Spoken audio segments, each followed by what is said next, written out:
vigilantes and villains. I hope y'all are doing well out there today, especially with how crazy things are going on in the world. But I have a message to attendees. What would the world be like if 80% of the world was manifested by superpowers called quirks? Heroes and villains would be battling it out everywhere. Being a hero would mean learning to use your power. But where would you go to study? The Hero Academy, of course, or if you want to be a dropout, then you could be a dropout too. I mean, y'all know this. Y'all know this. Because, what are we, 5 seasons in deep now? Jeez, come on. It's not rocket science here. Oh, I'm sorry. I didn't realize you guys were there. Hey, what's going on? Lucky G7 is back with, yet again, a My Hero Academia podcast. Specifically for the anime, which is interesting, because this is the one I've been actually kind of looking forward to the most. And y'all know the drill at this point. It was just me, kind of dull. So I brought with me, typically there'd be more than 2 people here, but for the most part, we're just dealing with 2 of my special friends / special guests. So go ahead and introduce yourselves. Hello, everyone, and I'm BlueStarSaber, and I'm getting out of here. He's also the cursed child. No, He's running away because he doesn't want to admit it. no! Don't let me go through again. The scolding, the name calling. No, not again. No. No, I'm joking, but I have one thing to say to you, Blue. What? Then you will die. Okay, relax. I was just joking. I was just trying to give some people some nostalgia from the last time we talked about this type of content in My Hero Academia. Though, granted, I perhaps overreacted a bit last time, so apologies, people. Most will probably find it funny, but yeah. BlueStarSaber here once again to discuss My Hero Academia on Lucky Cheese channel, which I did about less than a week ago, I believe. Anyway, I've allowed myself of a silly introduction. I think it's time to introduce your new guest to My Hero Academia. And I'm James S Cassidy, and you're all probably wondering, what is a place like me doing in a girl like this?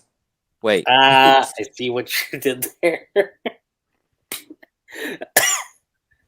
I know, right? What am I doing out of a Naruto podcast? What am I doing here at a My Hero? So yeah, sorry, go on. It's the first, for sure. Oh yeah.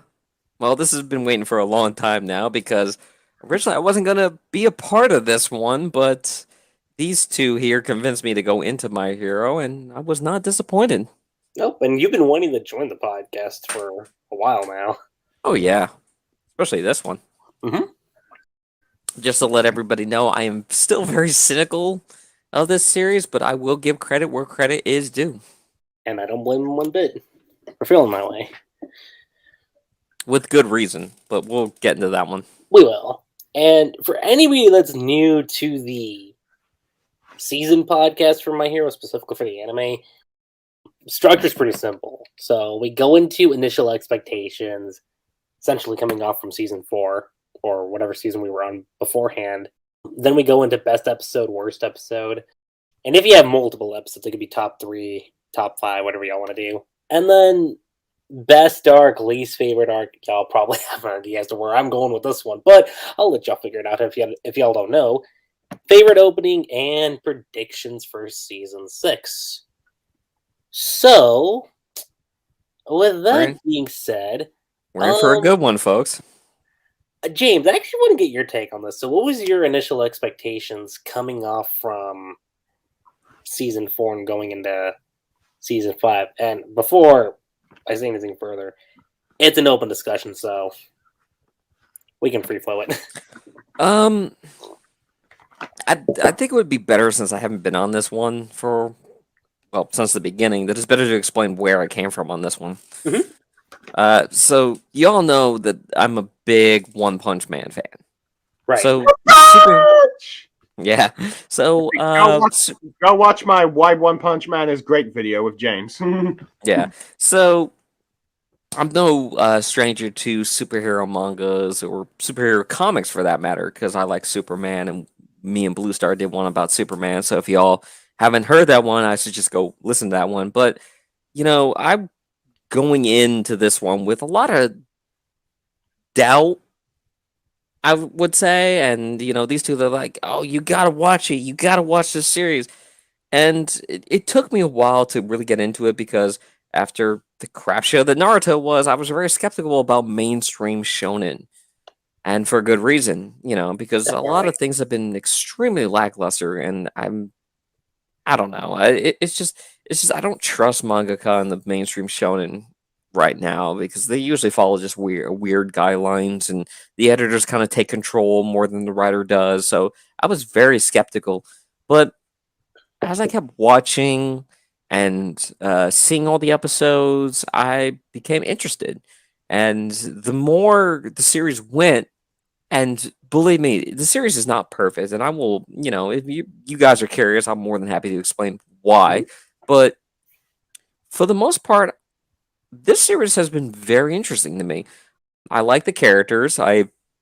Some things I don't agree with. There are some things I've changed my mind upon, and there are some things that I really do like. With that being said, coming up to season 5, I've had mixed reactions of both. This is awesome to that was kind of stupid to wow, holy crap, that was dark to I'm wondering where they're gonna go with this. I know me and For Life, I know you all haven't heard from him in a while, but me and him like had a weird argument about Deku, specifically about the ability of One for All, which I kind of foresaw coming, but he didn't for whatever reason. But I kind of foresaw it coming, and if it didn't go that route, I would have been more surprised. But suffice it to say, I'm still extremely cynical about what the ending is going to be. But for now, I'm actually really liking the series. But season 5, I don't know how to say. I mean, From what I get regard, it's probably going to be considered the most controversial. surprisingly, I really enjoyed it, considering all the controversy behind it. But Yeah. I kind of liked it. Not to say it doesn't have its own issues, but I kind of like it. Okay, there's no Blue Star. Why are you ruining this so far? I'm liking this. Blue Star, why are you ruining this for? What do you mean by that, Blue Star? No, just and for those who don't remember, let's see. I ended up making, for the joint training arc, which was the first 12 episodes, or at least the first half of the season for the anime. First 10 episodes. Let's see, first 10 or something like that. I ended up making a statement in one of the manga podcasts that this arc could have been potentially the best in the saga so far. You did say that. I remember. And for anyone who wants to check out that podcast, I'll put a link in the description box down below just so you can hear him defending it. Yeah, and let's see, Lucky Chi and Full Life are saying we're going to jinx it, or if it turns out bad, we're coming for me. And Blue Star making an opinion about a series. Yeah. Click that right now. It's like that one SpongeBob episode where you've got the inner workings of SpongeBob's head, and you have like the different SpongeBobs running around with paperwork and whatnot. But yeah, when it didn't, let's see, when the controversy happened in the manga, these two were eating me alive. For good reason. Good reason. And it was the most miserable time I had on the podcast. I know, I felt like it was 2 against 1. But yeah. Well, the others weren't here to back you up. Yeah, no one was there to back me up. It's like, man. I mean, you've got a second chance now, technically, but yeah, we still love you, Blue Star. Yeah. Even if you do ruin our series every now and then. your words, they're both touching and hurtful. I'm joking. So where in the doll did he touch your series? Here and here. I don't really have much to add to that other than unless you want to ask me questions or anything like that, but fair enough. So yeah, anyway, I've probably also enjoyed this season a lot more than most people. At least I assume I remember, because I did end up reviewing this season. Originally, it was weekly as the episodes were going by, and heck, Lucky Chi was with me at the beginning, but due to his own feelings about the joint training arc, ended up saying, we'll do it next week. We'll do it later next week. And I was like, okay, I'll wait. But then, okay, to be fair, work also kind of got in the way too, so that became a factor. Yeah, a mix of that. I ended up being behind, so by the time we're doing this podcast, I've yet to finish the recordings of all my episodes. But I do recall, I think I've gave most of the episodes either 7, 8, or 9 out of 10 from what I did. And because I love you all so much, unlike these two, I've actually watched the series twice. Okay, actually, from episodes, the first half I've definitely watched twice. The second half, some of the episodes I watched twice, though I had to end up watching them quite quickly to make sure I get on this podcast so I can talk about them, because you had 2 weeks. Not 2 weeks. Yeah, I know, but I did watch them all in the end, so I'm here. Granted, I have to go back and rewatch them again to do my reviews, but given the experience of delays I've had for this one, I'm probably not going to review season 6 episode by episode. Yeah. And nothing was lost. Okay, that's hurtful. Oh, I'm sorry. I'm just kidding. Kidding.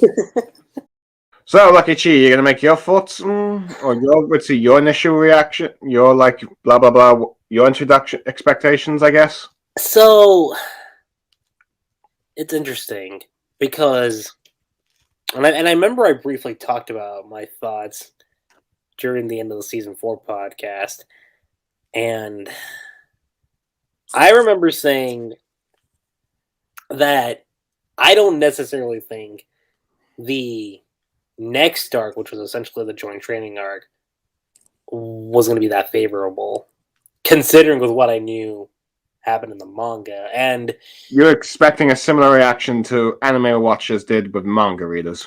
In a sense, and for the most part, which we'll get into when we actually get into the arcs themselves, but for the most part, I was mostly accurate, mostly. And I had a feeling that the arc after that was going to get a lot more praise, which, again, was kind of the case. But I was actually kind of curious with how they were going to adapt the joint training arc, considering that arc, manga-wise, wasn't the best. Heck, I mean, and it's no stranger when I bring this up. To me, the joint training arc, I definitely say it's probably the weakest arc of the series, but that's my take. I'll be honest with you, I've never followed this as closely. Well, from my understanding, let's see, for many people, this is like Naruto's 5 Kage Summit arc, depending on how bad they reacted. Oh, okay. It kind of like that, yeah. It was almost similar, because I remember when and we'll get into this more, but okay, this arc did kind of cause a split in the fandom for sure. Okay, well, I'm just gonna say you're wrong. Ooh, little spoiler for the discussion in the future. No, but yeah. Honestly, expectations wise, I was just curious of how they're gonna. Yeah, from my recall, what happened in the joint training arc. The only other thing I've seen people being split on with My Hero Academia was Endeavor as a character. Oh, what? Y'all all want characters to develop? Y'all want them to say bland and vanilla? No, it's more of whether or not he does or does not deserve redemption for what he did. It's one of my favorite things. That's what we call development. I'm sorry. Maybe he should automatically find his long-lost brother that he didn't see randomly cross his path, and he wants to know the answers from something that he did. You know what? Well, I'm sorry. That's something we can get into, as we talk about it.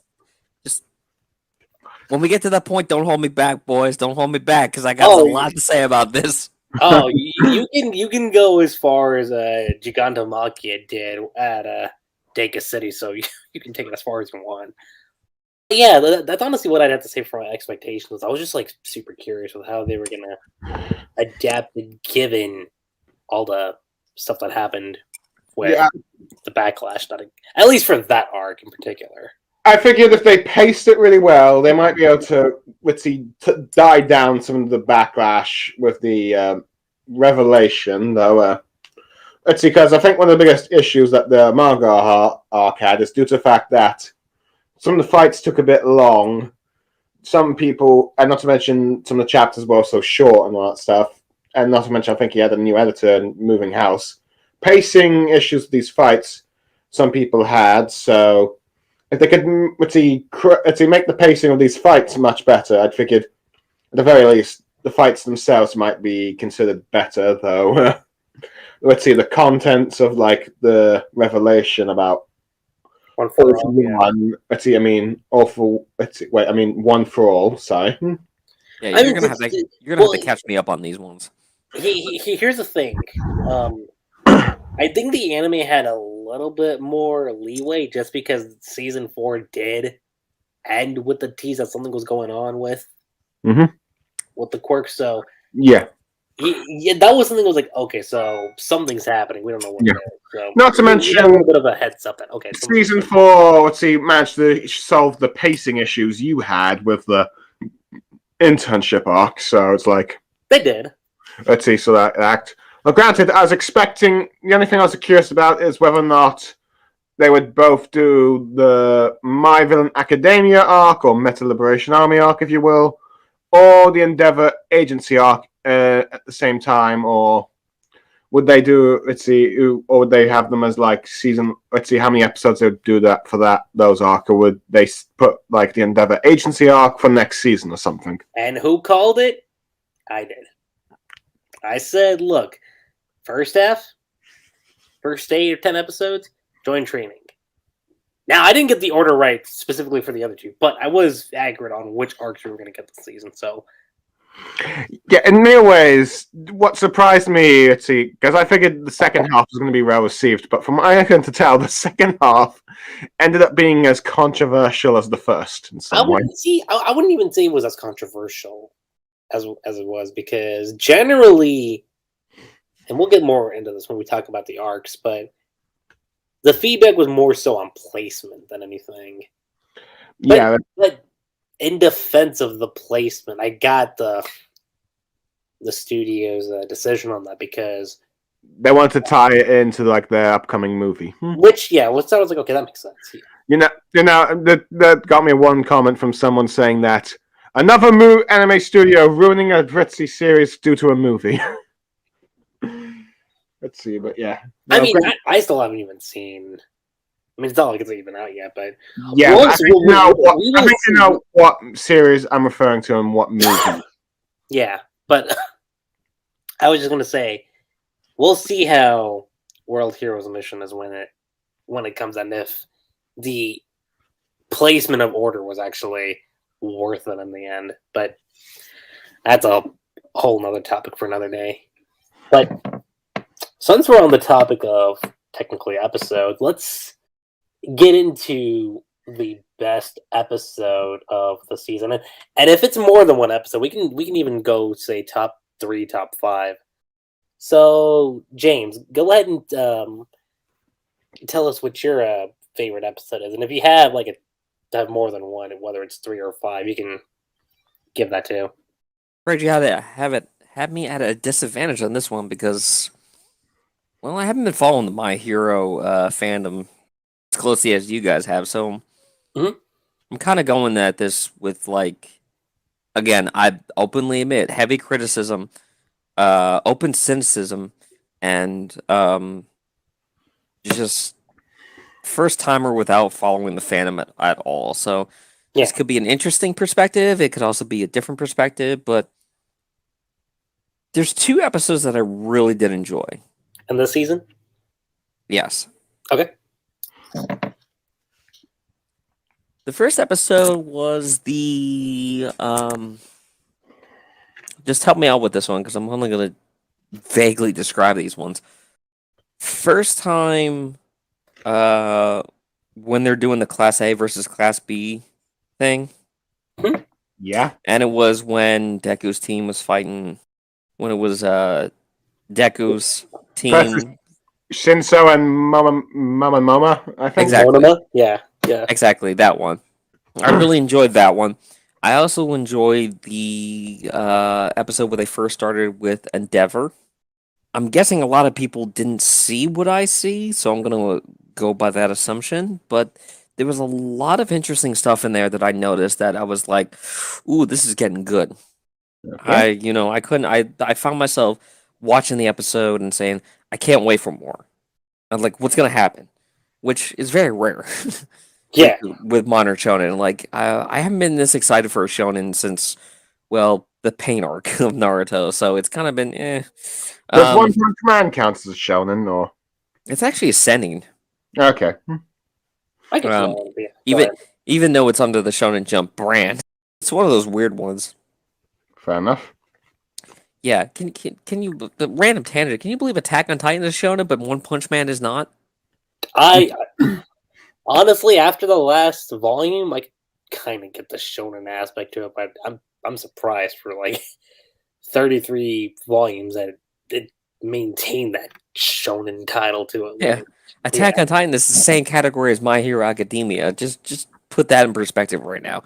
yeah, like But One Punch Man isn't. That's in a different category, even though it's under the Shonen Jump brand. But with that being said, I found myself riveted by season 5. Although there was kind of 5 episodes where I was kind of like, you kind of can skip them. You're not really missing much. That reminds me, Lucky Chi. Is your rule about filler episodes not count for like best or worst kind of thing? yeah, that still applies. So we're gonna exclude the filler episodes because I know how easy it could be to pick those. We can exclude them if you want to, but I'm just kind of the person that's like, if we're gonna look at the anime as it is, we're gonna have to take even the filler episodes as it is. That's true. So I'm willing to look at both ways on this one, but if you guys want me to include it, we can. If we don't, well, I'm okay with that too. It's more in terms of ranking. Lucky Chi likes to do canon material, I think, but no Well, canon. it's not just because it's canon material, but I can see how easy it is to pick the filler episode as the worst one. Especially if you're a shipper fan. Mother Hubbards. Weren't you a shipper fan, James? Yeah. Before I woke up. And saw the light. It wasn't a dream, it was a nightmare. Am I right? But yeah. So anyway, let's see. So did you finish off what? Let's see. So what you're going on about your 2 best episodes, James? I believe. Yeah. Okay. What? Let's see. So the first one was the. Do you want to go into detail why you like those 2 episodes? I like those details because one, and I know a lot of people are going to hate me for this, Go on. but I'm sorry, you're going to have people with different opinions. It's going to happen. Deal with it. I really like the episode because of so the first episode, which I think is first, second, third. I think it's the 4th or 5th episode, something like that. If it's Uraraka and Midoriya versus Shinsho and Momonona, that would be around near the end of the first half. So. Okay, but you know what I'm talking about. Yeah, it's either episode. I think it's 98 is the one you're looking at. I think that's the one. Yeah, that one I really like because it's the first time we see Deku really exploring what One for All is. Mm-hmm. And it really puts an insight, not just for Deku, but a lot of other characters as well. You also got I believe, the good relationship between Deku and Uraraka, but again, this is shipping talk, and we're trying to avoid that one. Yeah. So I think you're referring to either episode 98 or episode 10 in season 5, or episode 99 or episode 11 for season 5. Yeah. But go on. Keep going, James. And then the first time they enter Endeavors with Bakugo, Todoroki, and Deku being under the internship of Endeavor is probably the other one of my favorite episodes because it's really the start of when Endeavor, I believe, is his redemption. And you can really feel it. and I know everyone's going to say, because I've already heard about it all by now on this one, but Endeavor, there's no way that Endeavor can just redeem himself. Well, if you could believe Sasuke can redeem himself, then Endeavor can redeem I himself. know. I love hearing that argument because I keep hearing about Sasuke, and I'm like, From my understanding, the whole Endeavor controversy of whether or not he deserves his redemption is because, for some people, it might hit too close to home about their own parental relationships that might not be, say, pleasant. But yeah. And I understand that, and I'm not going to discredit anybody who's gone through that, because yeah, not that I've gone through something similar, but I know what it's like to grow up without a good father figure in your life. And I get that. But maybe I'm seeing something that not a lot of people others seeing, but in order for somebody to be redeemed from something, you have to have them cross the line. And Yeah. Deva has already crossed that line.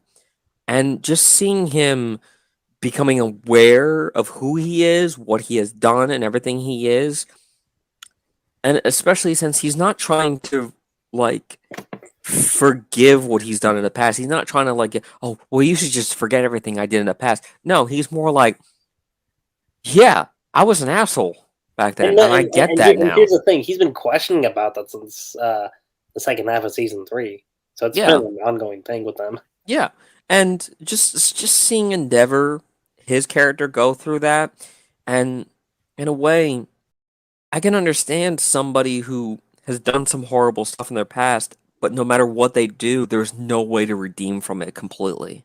You're forever left with this dark mark. But I can understand. Maybe I should tell a little story about this. Why I feel the way I do. So, in my family, I have had, past tense, an uncle. So my father's brother, he was a drug addict. He and his wife were drug addicts and everything like that. And in the past, he treated our family like crap. But there was one day that he had a revelation and he realized that he wanted to be a better person. And when you have someone who has reached that wall, like I know, and all they want is just a chance, even if they fail at it, just a chance to try to show that they are a better person, that they're trying to make up for their past history and everything like that. I, as a personal reason, can't in good conscience stop them, or think that I am better than them to not at least allow them to try. Yeah. And this is what I feel with Endeavor is, with everything that's going on with him and this episode in particular, where he's shown a mirror and he's reflected upon himself that, that yes, he is a powerful hero, that yes, people do look up to him, that yes, his family resents him for everything, that it finally just hits him as a wake-up call. He wants to try and do better. If nothing else, just for the sake to say that he tried. And that hits home with me. That hits a lot of home bases with me, and that's why I can get behind it. That's why I can understand. Can Endeavor ever be redeemed of all the scumbag shit he's ever done? No, I'm not going to say that. I'm not going to say he can't be 100%, that he's going to be 100% forgiven for everything. But if some of you listen to us right now are willing to, off the cuff of your sleeve, let Sasuke get away with everything that he's done, why can't Endeavor? And I'm being serious about this. Like, why can't Endeavor at least give the shot to try and redeem? Yeah. And now you could say it's two different series, two different situations, two different things. I don't care. I'm sorry. I don't care what your excuse is for it, but if you're willing to let Sasuke, who I believe is an absolute scumbag, and just get everything handed to him off of the sake of a half-hearted, yeah, I'm sorry, then I think Endeavor deserves at least a chance. Definitely. And that one episode in particular, I loved it because even he says, He even says to himself, "There's no point in asking for forgiveness because there's no way," but he's still gonna try anyway. He knows that it's pointless, but he's still gonna try. And I dare anybody to say that this message isn't worth merit in this series, especially, shall I say, could be a topic to discuss in season 6. Oh, it's definitely probably going to be something that's going to be talked about in season 6. But yeah, given the context of what we expect to actually happen. But yeah, sorry, go on. And that's the reason why those are two of my favorite episodes. Okay. I suppose you want me to go next, Lucky Chi? Go ahead. No, we could just skip you. Alright. We could. I'm kidding. I'm kidding. It's usually 4 life that's mean to me. Not joking. We got a channel in our inner 4 life, so he's not here. Yeah, I gotta make up for it. Well, to be fair, 4 life isn't really all that mean to me, really. Okay, maybe sometimes, but it's more like he just like teases me, like Blue Star, the cursed one. But yeah. Anyway, very enthusiastic teasing. Yeah, but that perhaps a bit too much sometimes. But anyway, but he's not. I shouldn't really talk behind his back. So anyway, listening. Yeah, it's true. More fun to talk about him when he is here.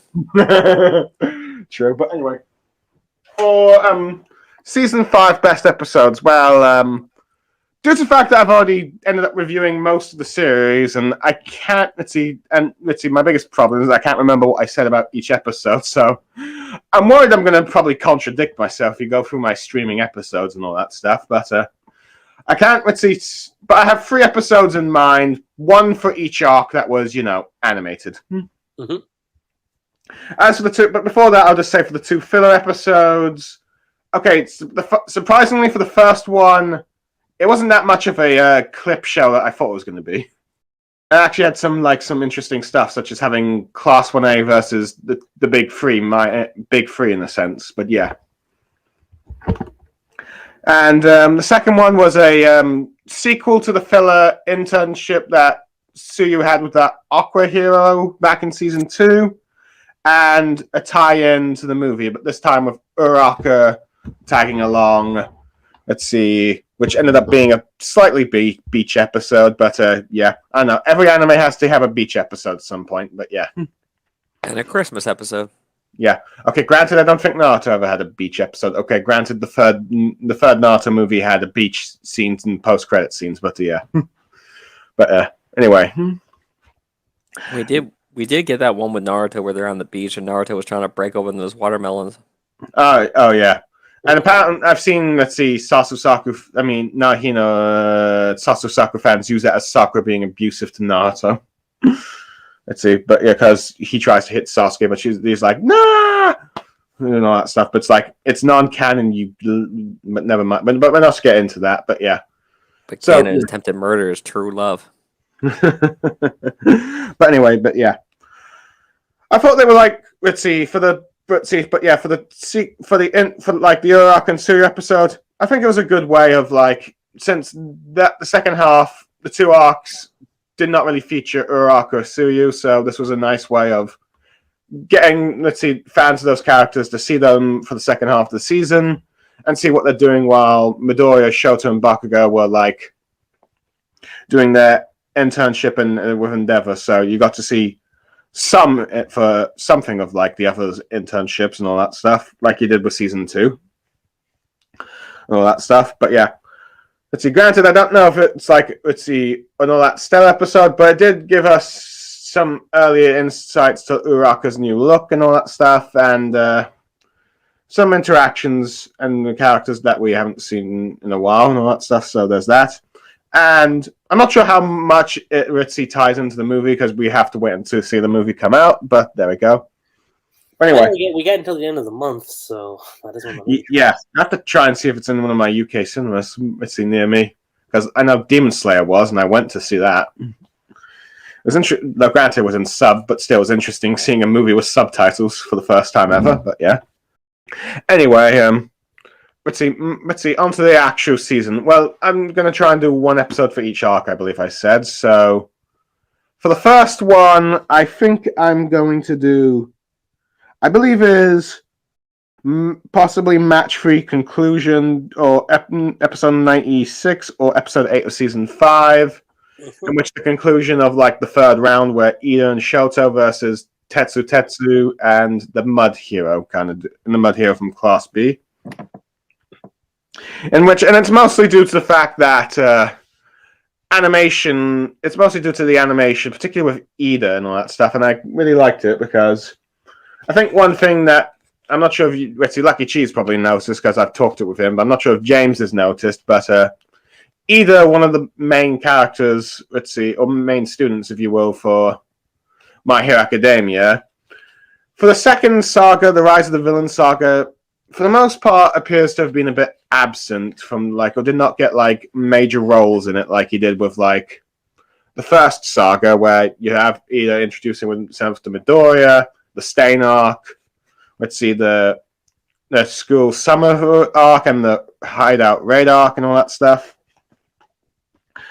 It doesn't feel like Ida's had much of a big role or even big fight since then and all that stuff. So seeing Ida use his new speed turbo moves and the animation they did with it was pretty good. And I also liked how, let's see, the animated shots you get of like Shoto versus Tetsu.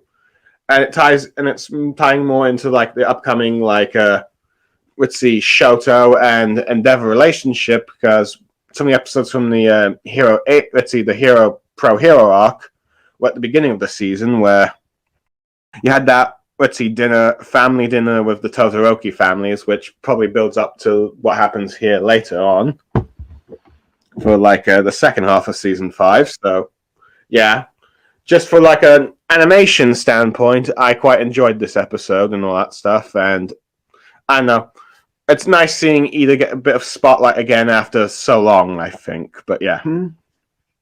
So I'm a bit of an Ida fan, as you could probably tell.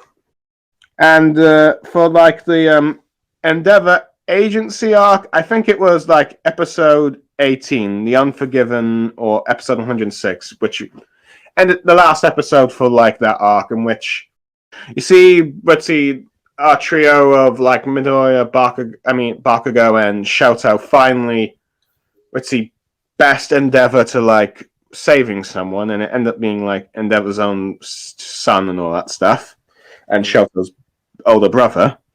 So we got like this villain called Ending, who I think left a bit more of a better impression with me in the anime than he did in the manga, I will probably say. But I don't know, I guess since the anime so gave him a bit more, I guess made the more focus on it, I guess you could say, if you will. So there was like seeing like the three work together to save like Natsu. Not Natsu from Fairy Tail, everyone. So Natsu, I just have to... yeah. Let's see. But the main highlight is when you get the bit of the conversation with like Endeavor and Natsu, with like Endeavor apologizing for what he's done and saying that he doesn't have to forgive him and all that stuff, with Natsu just like not really sure how to do, because for him it feels too late, and now it's father suddenly all saying the stuff he should have probably said a very long time ago.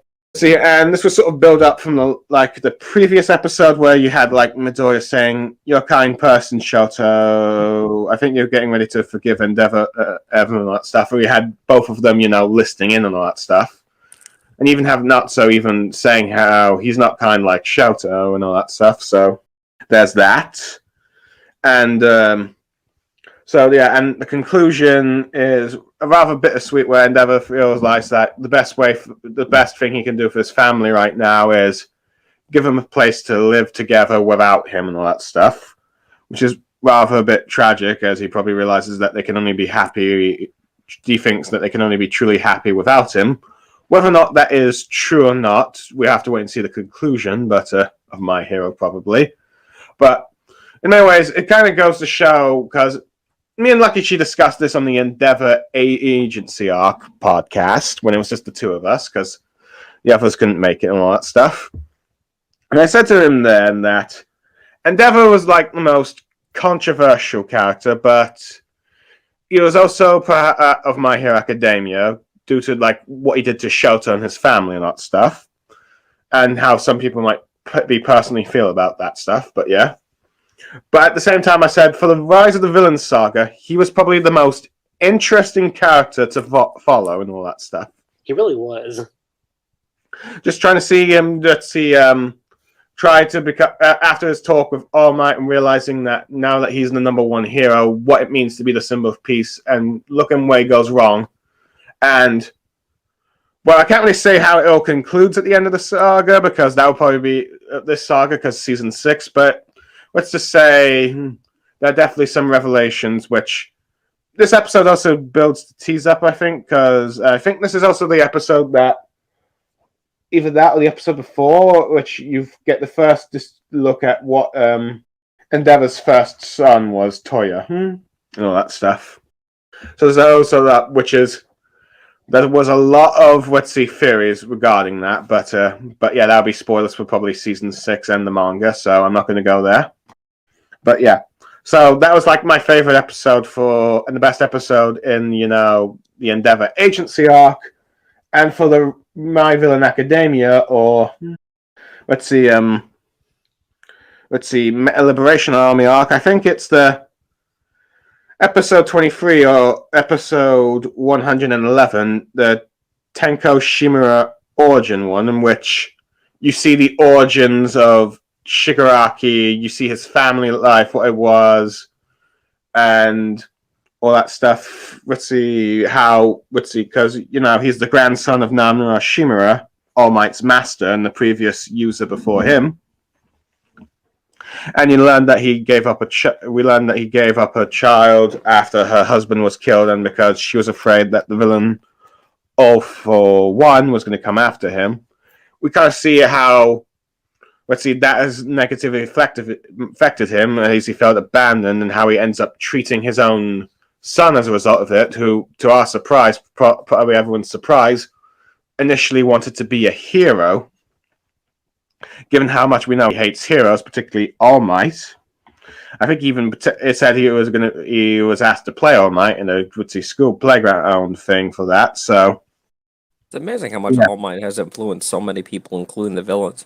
Yeah, so there's that. But yeah, and we see how in many ways, this episode really showed how much Shigaraki sort of paralleled to Midoriya about him wanting to be a hero, but everyone's saying that he can't and all that stuff. Where he wanted like everyone in his family to not allow his father to continue his poor treatment of him, because from what we see, he even hit him or forced him outside. Well, mostly forced him outside, I think, not to eat dinner and all that stuff until he apologized, because his father would not ever allow him to be a villain. I mean a hero. Heck, even like the older sister says, I'll be a bride in the future, because she knows that's what the father wants to hear and all that stuff. And like his in-laws and mother just, while they don't approve of his treatment, they don't really stand against him for it. Until it's a bit too late when he like finally hits Shigaraki, when he finds out that we went to his study and found out that his grandmother was a hero. And we see how much he really, his father resents his mother for like abandoning her. Though granted, we do see that from the letter that she gave him for why he was leaving him. He kind of wishes that his mother did sort of hate him, but he knows that his mother did actually love him, so he's conflicted about that. So there's some sense of sympathy there. Though granted, since he hit Shigaraki, who was at the same time ended up being betrayed by his sister, because she revealed the photo to him, but then said, oh, it was Shigaraki that did it, not me, and all that stuff, because she clearly didn't want to get in trouble and all that stuff. This is the point when the mother and like the in-laws finally had enough, but at this moment it's too late, because Shigaraki has started to snap and his quirk is activated. And both in accident and rage, a bit, ends up killing the members of his family, as each one looks more in horror after seeing the death of one before them and all that stuff, to finally he had the killing attempt to his father and all that stuff after he tries to hit him one more time. and we see truly how Tomura Shigaraki was born that day. And you can see, let's see, just how much this is like, how twisted he actually become, and you can see why he hates heroes and society as a general. And it kind of shows you that what might have happened if perhaps Midoriya went down a dark path, if he, had a destructive quirk, if you will. So yeah, those are like my 3 best episodes. So, lucky to really let you go on now, because I've probably gone on a bit now. Is it sad that I hate that trope now? What trope? The this is what the main hero would be if he wasn't like this trope. I think it's mostly it's because people use that as an excuse to why their characters are so, evil and all that stuff, saying, oh wait, he's not there. See, it's this that. Oh wait, it's because he had this messed up backstory. That's why we should forgive him and all that stuff. I think that might be why, James, but I could be wrong. Maybe. It is a tired trope. Especially when it's done poorly. Yeah. So, what about you? So, Lucky Chi, you want to say what your best episode was for the season? Here's the thing. I actually have 5, which is why I'm deciding. Oh, here we go. So I won't go super in depth like what Blue did, but I'll go ahead and say this, and I'll start from bottom to top. I know that someone's going to include a joke in there, so have fun with that. Okay, so my 5th favorite episode has to be the Hellish Todoroki family episode, and that's where we get an idea of how the Todoroki family's like, and Deku and Bakugo are there, like, witnessing the family dynamic going on, and seeing, like, how different it is. Like, seeing how Todoroki's sister is, and then seeing how much neglect Natsuo has for Endeavor because of the way he treated him. And I thought it was really cool, and much like with what James said, of how since the second half of Season 3, he's been going on this redemption story arc, and I like this is episode 105, right? Is it 105? I think it may be 105. Let me double check. Wasn't it Season 4 that he started going on it? No, Season 3 technically, because that's when he and All Might had that conversation. So it technically stems from that. I'm pretty certain that is in Season 4. Is it? Yeah, Season 4. That was the Season 4, the overhaul arc, and then the follow-up arc. What happened in Season 3 was the Hero License exam arc. Oh.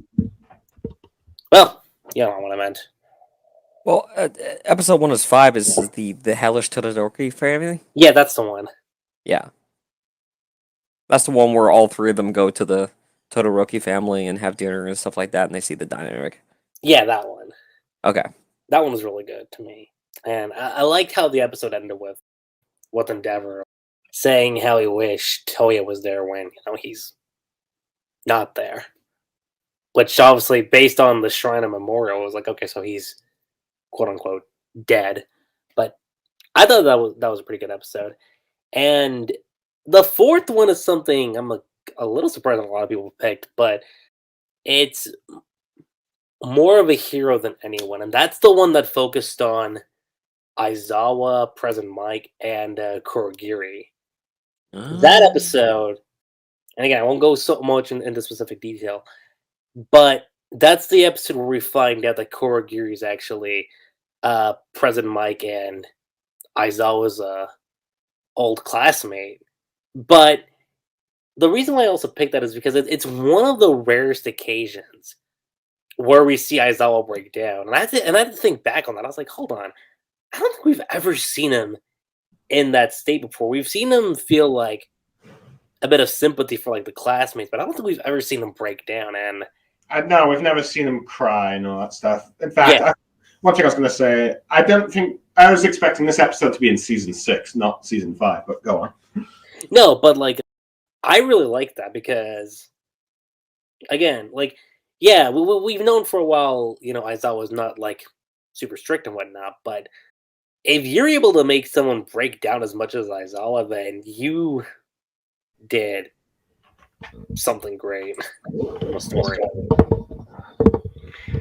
Yeah, you can clearly tell that who Kurogiri really was. He really cared for this person. Mm-hmm.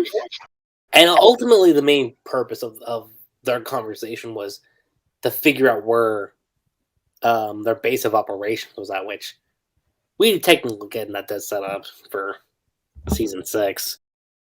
My third favorite episode has to actually be the Visage episode, which I know the first half technically does focus on the aftermath of the pro hero arc, and you get glimpses of the Todoroki family there. But more so, I picked the Visage episode because that's when we start to kind of get the backstory of the first user and his connection to All for One, which was his older brother.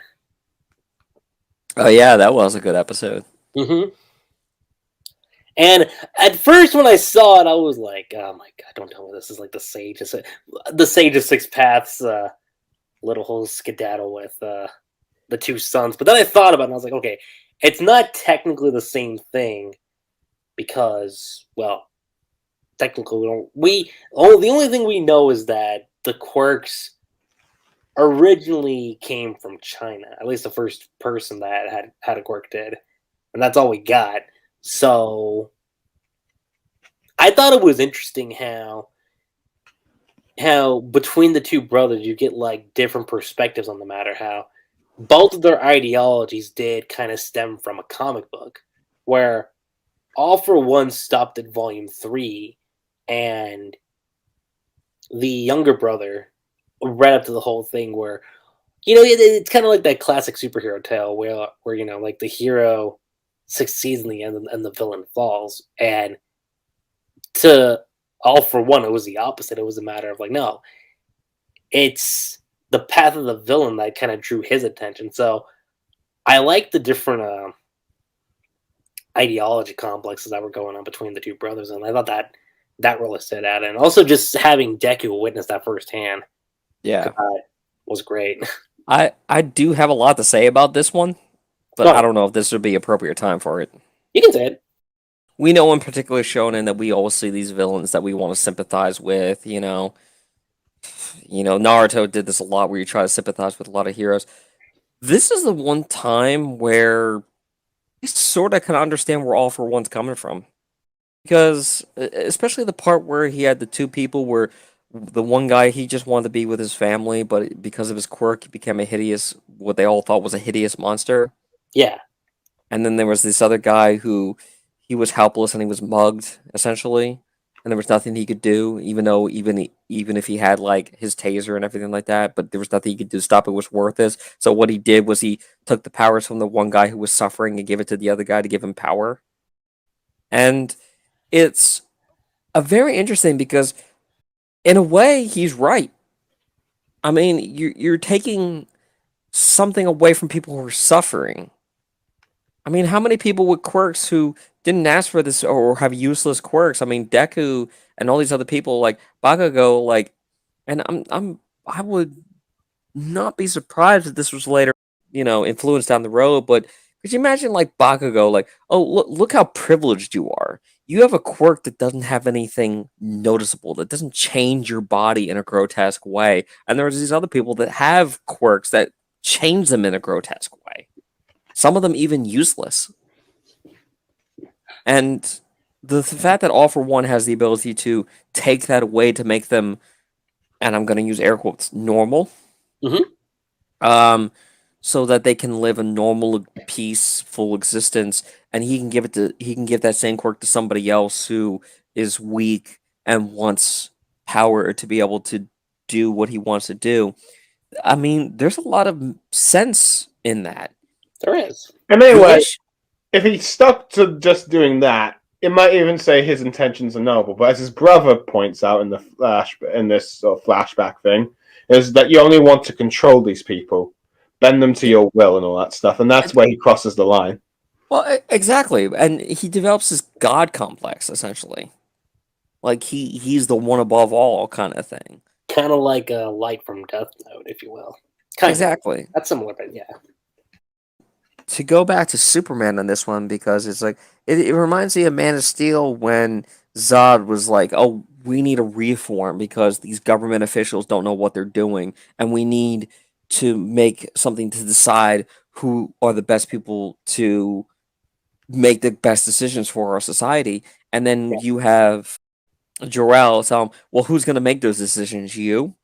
No, and it's a good question where nobody is right or wrong. They both have reasons for why they do what they do, but there's also when you take it to a radical extreme is when it becomes an issue.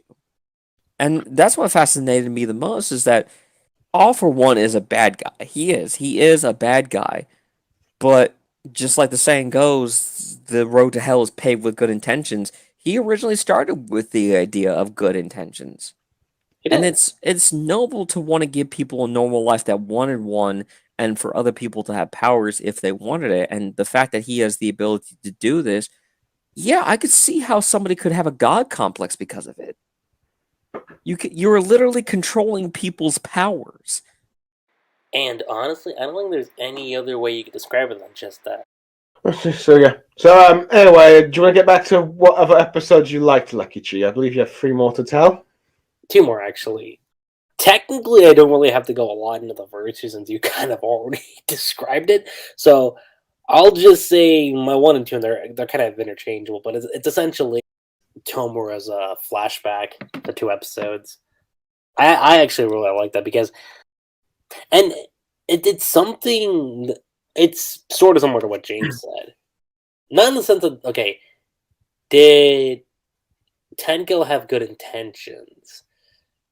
Well, for what happened to him was an accident, yeah, but he did the big thing that always kept coming up was that, like he just needed someone to save him. And it does tie back into All for One where, the one person that did give him a hand was essentially, you could kind of argue, your main antagonist of the series. And Or true mastermind, if you will, your Emperor Palpatine. yeah, so you get to see like the origins of how Shigaraki became the person that he is, and it's like you said, Blue, like there is that that parallel to Deku where initially, yeah, Tenku didn't have a quirk at first, but then and it's something I forget who said this, but all it takes is one bad day to The Joker? over. Huh? You mean the Joker? I think so. Yeah. All it takes is one bad day, and someone's lives get screwed over. Yeah. The Joker and the Killing Joke. Mm-hmm. Yeah. Alan Moore's most popular Batman story, but also the one he hates the most. No, but yeah, like that's It's not really a Batman story now, is it? Well, it's a Joker story, probably. It's more of a Joker story, really. Yeah, but no, but the thing I really fascinated me about those 2 episodes was seeing where Shigaraki came from, but also in a sense seeing like, okay, he had family members that didn't love him, especially his older sister. But of course, like you said, when it came to pointing fingers, like no one was willing to admit to what actually happened, and it was like, oh yeah, no, I tried to tell him, but you get into that whole complex situation. The thing that always did fascinate me is like how different would Shigaraki be if, like, let's say, and more so particular with his quirk, because his quirk for the most part does suit a villain. But I always kept thinking, well, okay, let's say a hero did come by and did reach out to him. How exactly do you use that quirk in a heroic way? Well, my best guess is that you could destroy flying Cerberus about to hit civilians and all that stuff. You could. That's one way you could use it. Mm-hmm. You could use it to destroy, like, villains' fortresses, entrances, and that stuff, like how to sneak it, like how to, for, like, you need to do, like, a hero raid and all that stuff. Yeah. It's like that, because, truthfully, all quirks can be used good or evilly. It's just how you, let's see, heck, that's the whole point of Shinso's quirk. It's seen as a villain's quirk, but you've seen how he can use it as a hero quirk as well. Oh, for sure. Yeah. He'd be a #1 crematorium in the city. But yeah, and so there's stuff like that. Of course, though, in the second episode, which I didn't really go into detail about because I didn't put that as the rank, though I nearly talked about it, but I figured I'll do one of the family backstory, really. You can see just how destructive it is, that so much that you got like Gigamechia or Machia. Gigantomachia, yeah. Yeah, shedding tears of joy at the success of finally living up to what All for One has told him. But yeah. I mean, if you're coming off from the joint training arc with what happened to Deku, it only makes sense that you give Shigaraki not the same treatment, but a similar case where his quirk starts to evolve too. Although, in Shigaraki's case, it was more so he held back, but you know, due to repressing his memories and trauma. Yeah, and let's see. I suppose another thing that's a note to that episode, we get a little insight to Destro, where he's been groomed to become like the leader when he may not have actually wanted to be. Though, granted, I do wish this was. I know the manga goes more into that. We'll get into that when we talk about the arcs and whatnot. But essentially, those are my my top 5 episodes for the season. Fair enough. So now let's get to the more interesting one. I mean, the best episodes are interesting too, but this is where it gets really interesting because now we're going to talk about the worst / least favorite episode in season 5. So, James, why don't you go ahead and start us off again? Oh, here we go. Put me on the spot, Lucky Chi, aren't you? This feels like no matter what answer I give, it's the wrong one. Okay, let me put a disclaimer before I say anything else. Okay. I actually don't really think there's a terrible bad episode in season 5. No, there isn't.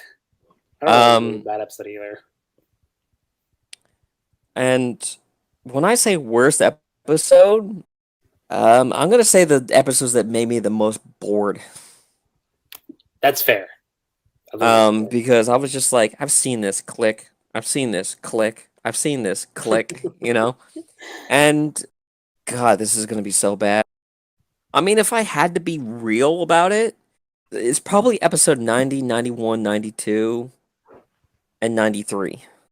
Let's see. From what I can see those, yeah. Class A, it's Class, in episode 91, Class A versus Class B. Episode 92, Make It Happen, Shinso. 93, Operation New and Improved Moves. And 94, Foresight. So the first 2 rounds of... these... Funny, I was going to pick those too. These were much more of the same. Like, I've seen these already.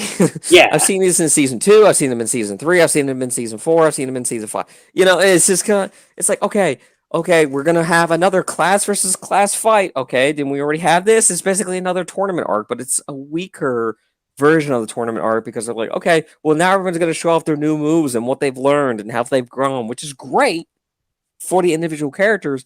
But overall, I'm like, I just don't care. I suppose it doesn't. My big thing about these episodes, and I'm going to interject my thoughts with you, Jim, because they're kind of my same episodes too. I think episodes 91 through 94 could have been 2 episodes.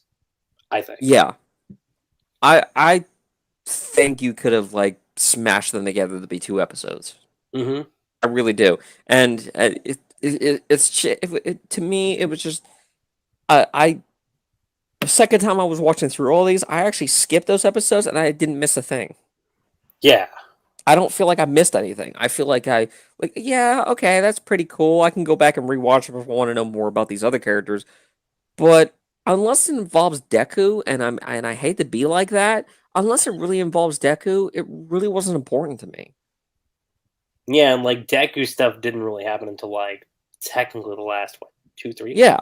No, granted, for round 3 and 4, you had Shoto and Bakugo there. And because with Shoto, you got like, okay, more stuff into insight with Endeavor. Heck, you finally learned the name of like Shoto's last sibling, Toya. Let's see, apparently had a stronger flame, leading to some theories and all that stuff. And let's see, in the fourth round, you had Bakugo, where you see his teamwork. Yeah. Keep going, James. But the only thing that really got interesting was when, Deku would start pulling more powers from One for All. That's when things started to really get interesting. Because I was sitting there, we were watching, I was like, I'm bored.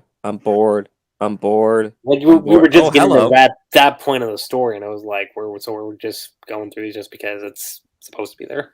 Yeah. And if you have a love for the side characters, and I hate to say it, but the episodes were kind of needed, but not wanted. Yeah. I'd say the fight in round one was probably needed because you wanted to see, get a glimpse of, how we're going to see Shinso fight since he's supposed to have a rematch with Midoriya in round 5. Yeah. And it was really interesting seeing how he uses his quirk the way he does. Yeah. And it's really nice to see him be very, very reflection of Eraserhead, which that was pretty cool. But other than that, I really can't find anything other interesting about it. I'd say, let's see, it'd probably be better if it was 3 episodes rather than 4, just so. Yeah, it just felt like. Just so that for the half of the set, let's see, so for the middle episode, you could finish the first fight and then start the second fight. Yeah, it just kind of dragged. It did. In many ways, it kind of reminded me of the old shonen animes where, let's see, they would have, let's see, a 4-chapter fight, let's see, that would go into 2 episodes. So go on. Yeah. Well, here's the thing, I can understand stretching things out if you want to have certain liberties with it and make the fights more engaging, but I don't know. I don't think, especially coming from an anime perspective, I don't know if it was as engaging as it was in the manga. Yeah. So going with what else were you going to say after I interrupted you, sorry? What was that episode in Avatar? Which is it? Are you referring to which episode? I should ask this: which book did it happen? Because I could better trace from that. Was it season 1 or season 2? Well, season 3. You put me on the spot again, aren't you? Okay, it's been a while since I watched Avatar. The Great Divide. There we go. That one, yeah. Season 1, episode 11. Oh yeah, I think that's regarded as the worst episode in the series. So go on. Yeah, but even then, even though it is the worst episode of the series, and they openly mock that episode, The Great Divide, let's keep flying, Yeah. There were still fun and interesting aspects to be had with it. You could just skip it, though, and there wasn't really much you lose. That's with these episodes. It's great seeing all the other, classmates get to show off their moves and everything like that, although some of them, I think, got done dirty. Yeah, right. In my opinion. But maybe because they already got their time to shine in the previous season, so they had to focus on other people that didn't get their chance in the past season, but in season 4. But in this one, it's just, I don't know. I was just bored out of my mind. I was like, okay, I get it. Oh, now here's this character that used his shadow ability to fly. Oh, there's this character that learned that he needs to use his bugs more correctly. Oh, there's this episode. Yeah, okay, I get the idea, but you kind of just don't care. Yeah. Yeah, I really don't care. They really don't have any big influence over the story. They don't really make that great of an impact. They're just kind of there. There, yeah. Once we learned everything we knew about them, their story kind of ended. So there wasn't that big heavy conflict. It's not like with. It's not like with Todoroki and Endeavor, where it's just an ongoing conflict, and you see this thing change and build over the last couple seasons from season 1 to season now, to season 5 or even season 6 for that matter. But all the other characters, there's nothing. Their parents weren't some kind of big hero that was controversial. They weren't some outcast. They were just like these random here. The only thing I can say is I'm still wondering why this one male character has a female voice, and it bothers me. Okay. Because I don't know. I'm confused. Japan, you're confusing me.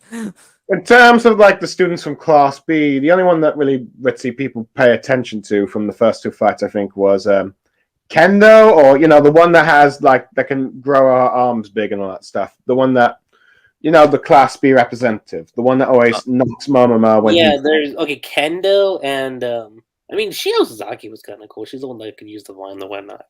Like there's certain members I think are cool, but honestly speaking, the rest of the class, especially that one guy, what's his name, Manga. I don't know. Let's see. I think some people might have took an interest with the Vine Go just because it's like a Denki versus Vine Go rematch, because that was a bit of a little joke at the beginning of Denki getting knocked out in the fight against her and all that stuff. So Denki had a bit of revenge. Granted, let's see. I think one of the biggest problems I think most people probably have for this, if this these episodes were probably at the beginning of the series, it's okay, this will be interesting to see all these new characters because who's going to play a role in the future. But most people don't really see Class B playing much of a role, with the exception of maybe Kendo, Momonoa, and Tetsu. Yeah, this is a good side story material, not main story material. Yeah. Those three are the only ones that play any significant role within the story when it comes to Class. Let's see, when it comes to Class 1B. So I think that's why most people didn't really care. Granted, I will say for, Season 6, there is somewhat payoff for some of these characters, but it's very small. But yeah. Keep going, James. It's more of a cameo. Sorry, go on. It bored me. It did. And the characters are good. Don't get me wrong. It's just the content around those characters where you're like... Yeah, it's just okay. Is this all we're gonna do with them? Just use them for cannon fodder against Class 1A? I'm reminded of with the video My Hero Academia in a nutshell. Mm-hmm. And now we introduce Class B. No, I'm just kidding. We don't really care about Class B, Class 1B, because they're not important. Yeah, it is interesting though to see the oversaturation of heroes, but still kind of be underpowered, I guess. Mm-hmm.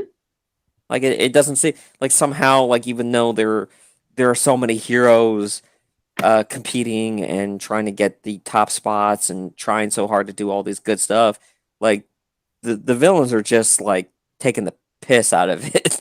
They are. Oh well, my old setbacks here and there. I was much more interested in Hawk and his story than I was about these characters. I'll just say that. Same. So I think, is it my turn now to say the worst episodes? Yeah, go ahead.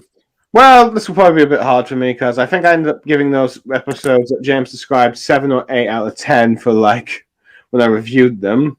Boo! We hate you now. Boo! Favoritism. This is the but I'll hey, probably you got some brown smudges around your nose there. Hey.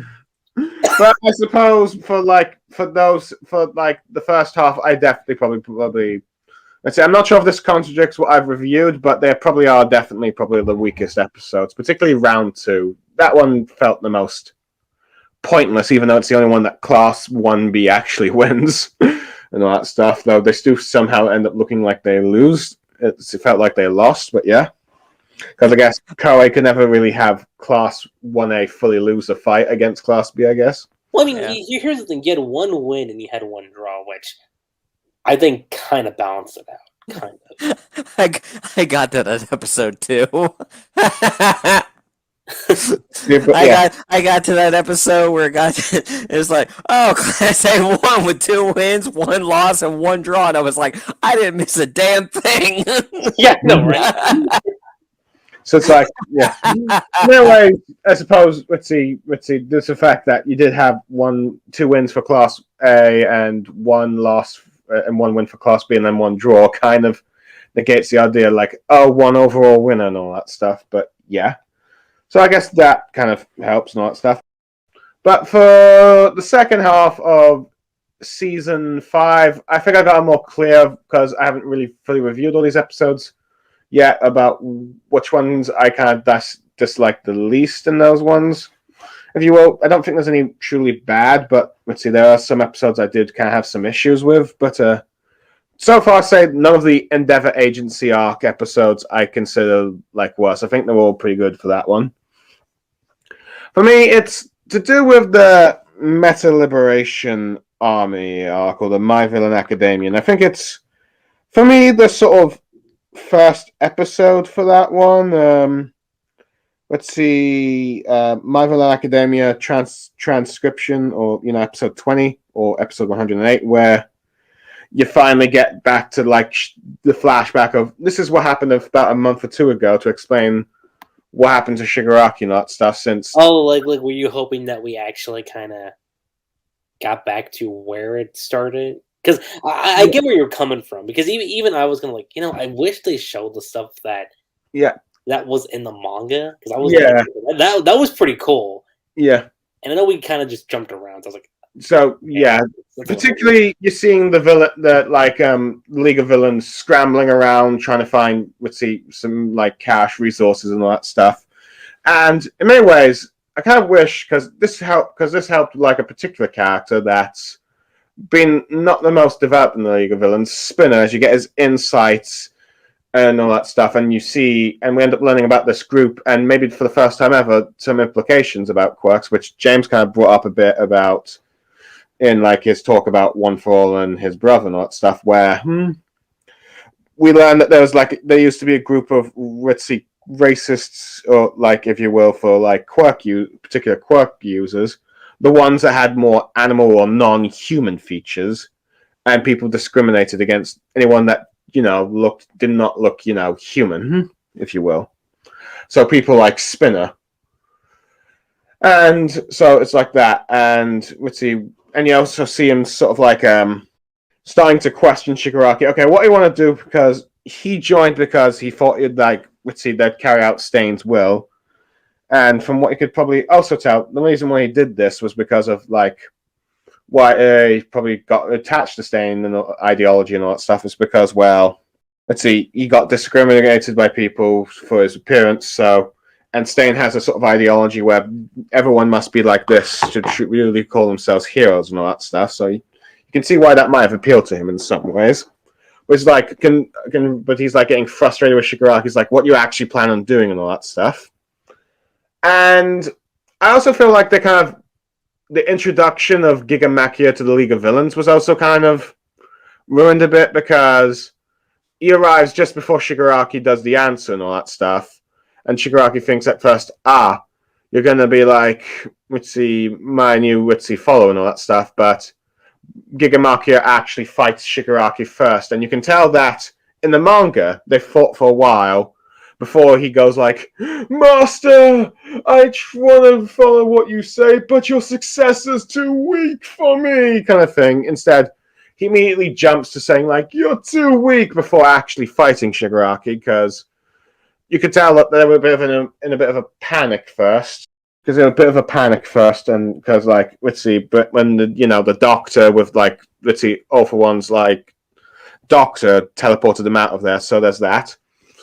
But I definitely say that, I definitely say with like the Spinner stuff and like the quirk discrimination thing, given the chapter that came out this week, which will not be officially released until tomorrow, I feel like this little thing, this bit with like Spinner and this cultist and him questioning Shigaraki thing, and all that stuff, these quirk appearance basing thing, I feel like the anime made a mistake of not showing that, because it looks like the manga is starting to pay off with that slow plot thread, if you will. Mm-hmm. I mean, it's only going to probably granted, I'm hoping maybe for season 7 they kind of show bits of it, because I assume that there's a certain scene where we'll probably involve Midoriya with that location, which Lucky Chi probably knows what I'm referring to in the manga arc. You know what I'm referring to, Lucky Chi. Yeah. So there's that, and then later, we end up seeing something that's going on with Spinner with the latest chapter of My Hero Academia, and possibly the start of a new arc and all that stuff. So so there's that, but I won't spoil it because this is an anime review, and we're probably not going to get this stuff until like season 7, if you will. there's that, and As well, let's see. So yeah, let's see. Due to the fact that it kind of skips that, I feel like it kind of let's see. Well, the rest of the stuff is okay, but I kind of feel like you probably needed that context, at least mostly for like Spinner's character, because I feel like due to this, you got like most of what happens with Spinner cut, except for like let's see later when he confronts the politician from the Love and Hearts Party, which and here's the thing, like. I think if you made match 1 and match 2 one episode each, I think we could have gotten that content. So yeah, so it's like because in the manga you see Spinner questioning Shigaraki, then hearing him talk about to the doctor what he wants to do, showing his coming loyalty, and then you see him fully becoming impressed with Shigaraki after he destroys like everything around him, and not just Gigamakio when he finally accepts him. So there's that. And I guess the follow-up episode where you have the Sad Man's, but I mean the revival party where you're introduced to the Meta Liberation Army. I feel like one of the things that was kind of missed in that is your proper introduction to Redetsuro, where he's like advertising this commercial of like hero equipment and quirks and all that stuff and appearances, and you have like his bear assistant thing. And when you hear like the bear assistant make fun of like the Meta Liberation Army's ideology, you see him ruthlessly kill him and all that stuff, giving you an idea of this sort of like goofy businessman, but when he gets serious, he can be quite deadly kind of thing. And you get more of like a natural introduction of like the Meta Liberation Army, about what they are and all that stuff. Well, I feel like in the anime, they kind of rushed it a bit so they could get to like the fights and all that stuff, particularly with that Compass woman and all that stuff. So yeah, I felt like it made it perhaps a bit too speedy and all that stuff. So yeah, due to those are the most notable manga contents bit. Also, showing that they kidnapped Giran and all that stuff. So yeah, I felt like the Meta Liberation stuff or My Villain Academia My Villain Academia arc was pretty good. But I do feel like it should have had an extra episode or 2 and all that stuff. So I think it kind of made it a bit weaker, but yeah. So I guess, do you want to go on worst episode, or do you just say you pretty much agree with what James said? I'm pretty much in sync with James when it comes to the worst episodes. And when I say worst, I mean just overall, just least favorite episodes. But yeah. Hooray! Everyone agrees with me. But yeah, I guess if you want to add, if you think there's any weak episodes in the Endeavor Agency arc or not, but yeah. There really isn't. No, there really isn't. Mm-hmm. Hell, I think the Christmas episode was more important. Yeah, right. than those episodes that I mentioned. I know, right? So I actually thought the Christmas episode was actually pretty good. And I do find it funny how both in the manga and the anime, let's see, that Christmas episode did not come out during the time of Christmas. What? Actually, let me double check. I'm curious. I think it came around the autumn, let's see, or the late summer for that. I'm gonna check because I'm kind of curious, actually. But heck, now My Hero Academia fans have a Christmas episode they can go to. Hooray! Hooray! Okay, so it's not that episode, not that chapter. Where is it? There you are. Okay, 3 months before Christmas. Wasn't too far off. In the manga, at least, is when it came out. Yeah. So, you really have nothing then, I take it. So does that mean we're going to go to, like, the next topic? Yeah, the best arc, which... That's tough for me, because...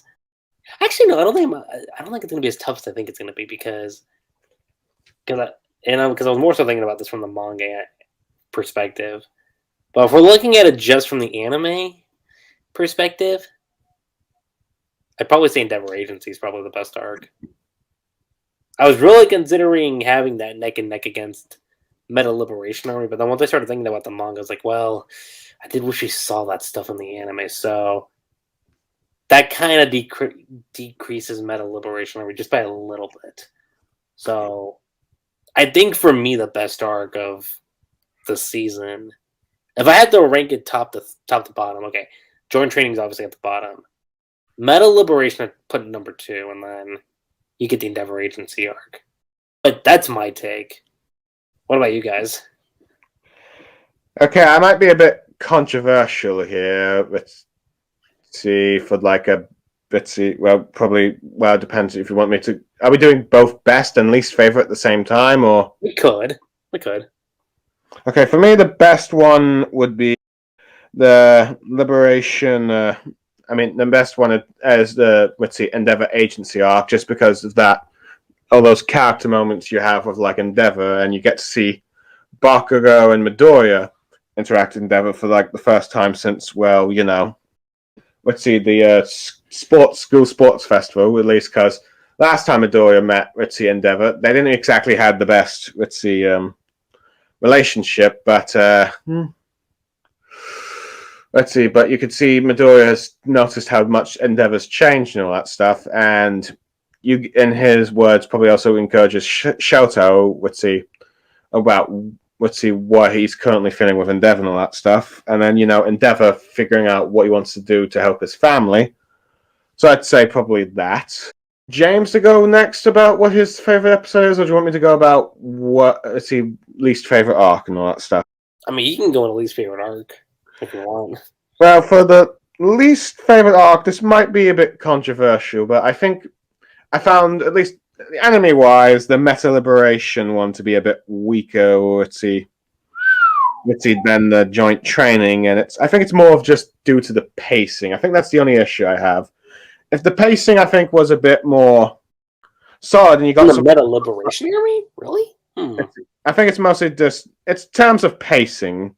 In terms of content, it's better than the joint training, but in terms of pacing, I'd say it's weaker and all that stuff. So, but yeah, I would say for story-wise and context-wise, the joint training is the weaker arc, while for pacing one, I found the Meta Liberation due to the fact that they mixed it up to tie into the movie and all that. Let's see, I think and to the fact they cut some content to be a bit weaker made it a bit weaker than I think it should have had the impact it should have for me. But yeah. So yeah, in terms of overall plot and story context, I'd say joint training was probably weakest due to most of it just being some filler battles, but I think in terms of pacing, Meta Liberation I feel like kind of suffers a bit, at least in the anime.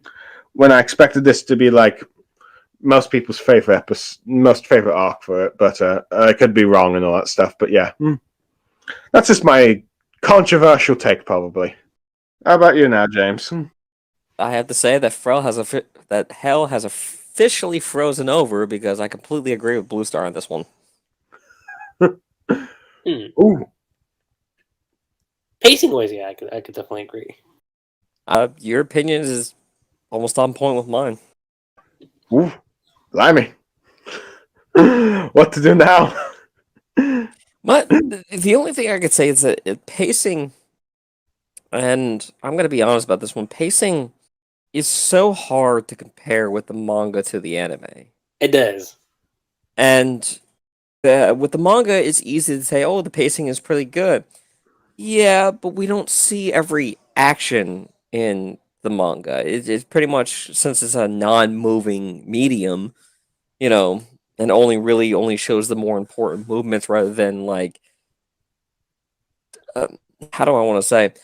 You go from one panel to another where, okay, here's this person and he twisting around the sea and reacting to something else. Okay, that's from one panel to another that you could basically do. In the anime, you're gonna have to show all those steps in between, you know? So in a way, the pacing is not bad in the anime for all it's considered. And to compare it to the manga, I don't think is a fair comparison. So could the pacing have been better in the anime? Yeah, compared to other pacing within the other sets of the anime. There was pacing that was done better, but this was not the worst pacing I've ever seen in the My Hero. And not just talking about season 5, but season 1 through 5. I have a lot of complaints about the series as a whole because the series does suffer from a lot of shonen tropes. and it certainly suffers because of these shonen tropes. But at the same time, I understand that these shonen tropes have to kind of exist Yeah, for it to be is as it is. So I agree, but there is an asterisk at the end of that. there is. So, is that it for those two topics now, Lucky Chi? And should we go? Yeah, so it's pretty much unanimous that if we're ranking that, it's Endeavor Agency, Meta Liberation, and then Joint Training, I'd say. I'm really curious when the series is all finished and everything like that, what we think overall is the best arc versus Yeah, the that's going arc. to be the interesting thing, is how is it overall once it's finished. Mm-hmm. So now We would have to do something where we go from order from best to worst. You're right. Or if we're gonna take it further, saga by saga, that's gonna be an interesting one too. Because we all know episodes 4, 5, and 6 was better than 7, 8, 9. Oh, sorry, wrong topic. Wrong podcast. My bad. I see. Well, okay. Let's be fair. Kohei the manga does have a few Star Wars references when you look at the series, so that it's fitting in a way too. Just somehow bring that in. Yes, all we need now is all for one to go. No, I am your father, Deku. No, it's not true. That's impossible. Yeah, you're right. I really can't back that one up. But it would have been funny, huh? I mean, okay. I hate you. Here's the only thing we know about Deku's dad. The only thing we know is, okay, he can breathe fire, and according to the author, it'd be going into spoiler territory if you were to bring up the dad. So I'm like thinking, huh. I wonder what that entails. But Deku learning about his father is the true endeavor. Da-da-da-da-da-da. I'll pack this I up. mean, the messed up thing is I could kind of see it. If you were to tell me that Endeavor was everybody's dad, I would not. I'd be like, it all makes sense. I'd laugh. I'd be like, surprised his mom ever brought up that topic. Yeah, this manga is a story about All for One and his children versus Endeavor and his children. Holy shit! I will say this: poor All Might. I know. Why would I ever date with an old man like that? Oh. I mean, I'm pretty sure All Might's had a few affairs going on. I'm pretty sure. You just don't know about them yet. This is sad visualization of Plus Ultra. I really like how you're making me think about how Shota once asked Midoriya, "Are you All Might's secret love child?"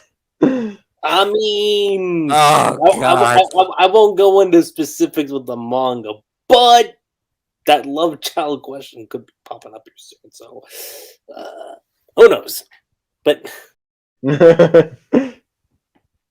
let's just say, I've never met you in my entire life, and now you come into the picture. I hate you. that would be funny, but yeah. it would be pretty funny, actually.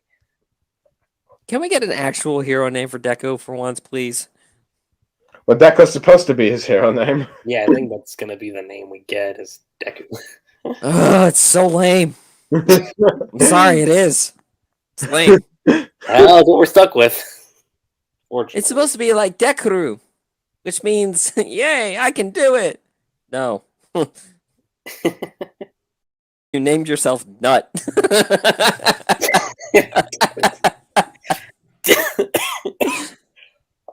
Deku Smash. I don't know if it says Nut Blast.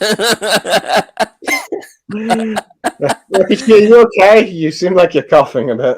This is why we love James. Yeah. Hey, Uraraka, what? Nut Blast! I mean, Plus Ultra! I mean, here's a fun fact, James. Apparently, one of their alias ship names is Gravity Smash, so take that from you. Gravity Smash? Uh-huh. No, So take that for what you will. trying to think of another funny one here, and just Actually, here, let me look it up real quick. Yes, everyone who loves Deku and Bakugo relationship. What are you, nut burns?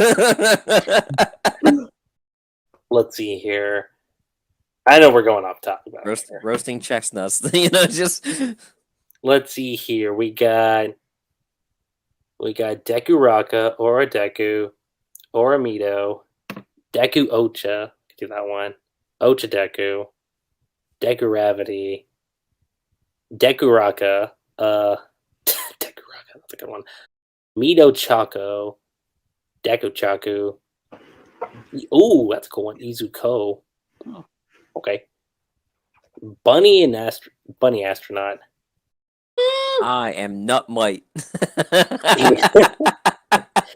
What's another one?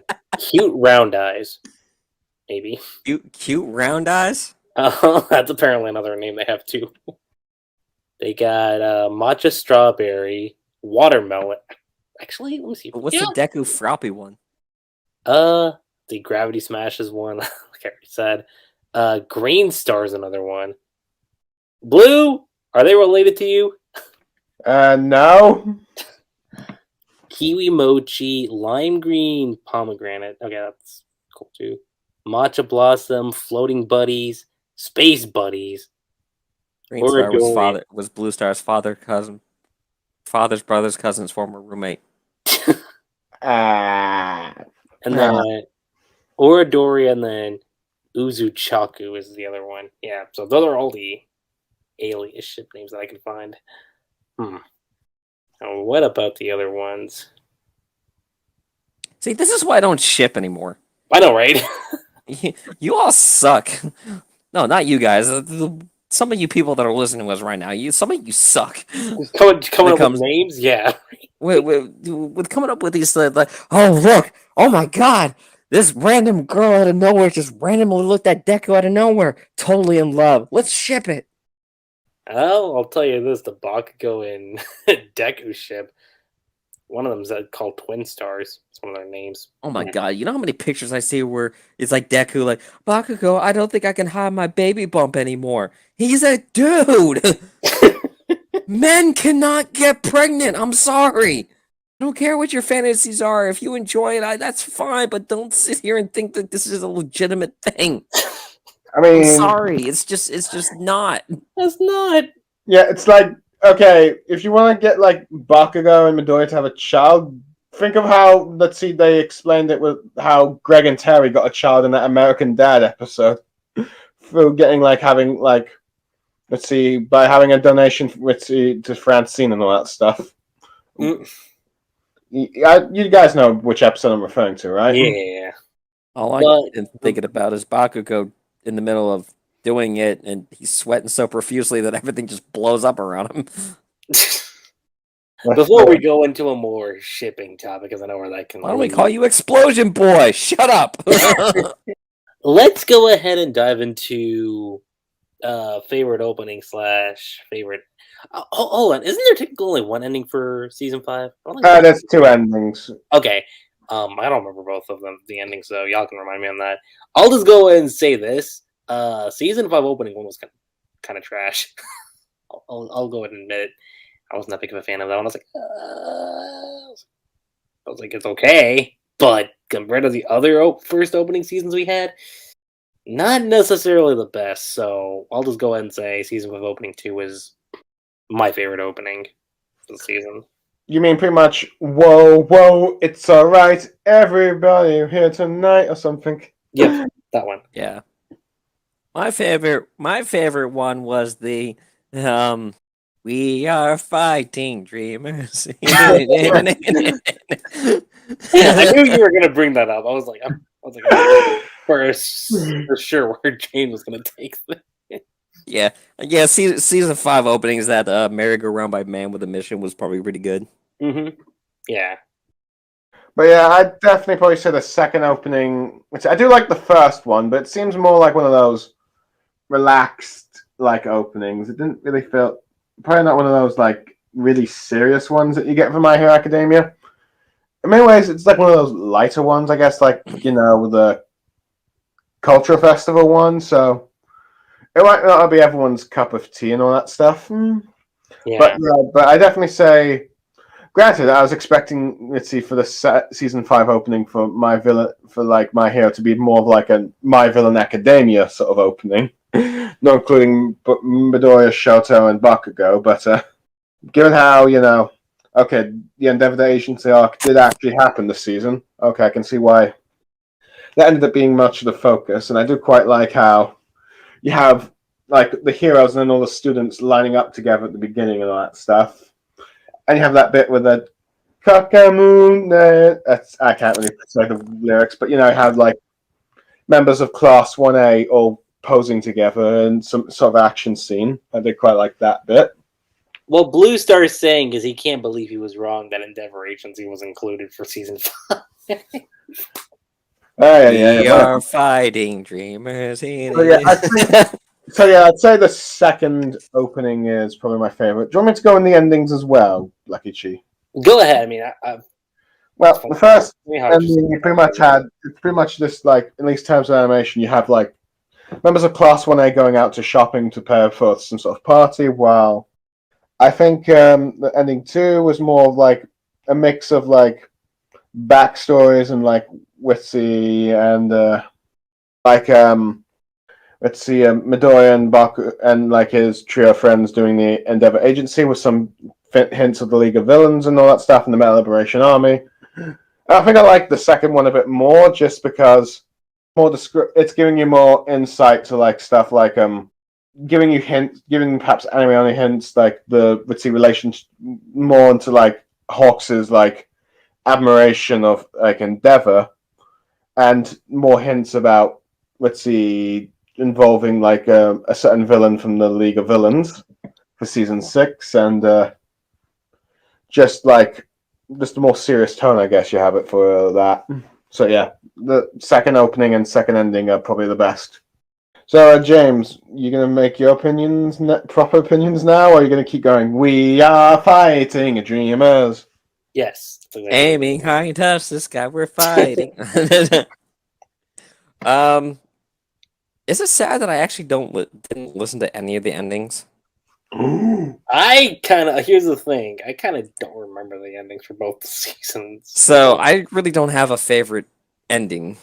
Same. I really don't have one either. I'm kind of like. So I always watch the endings at least once, just for. I will say this. The bonus, the song that they played during the Christmas episode, I actually really liked.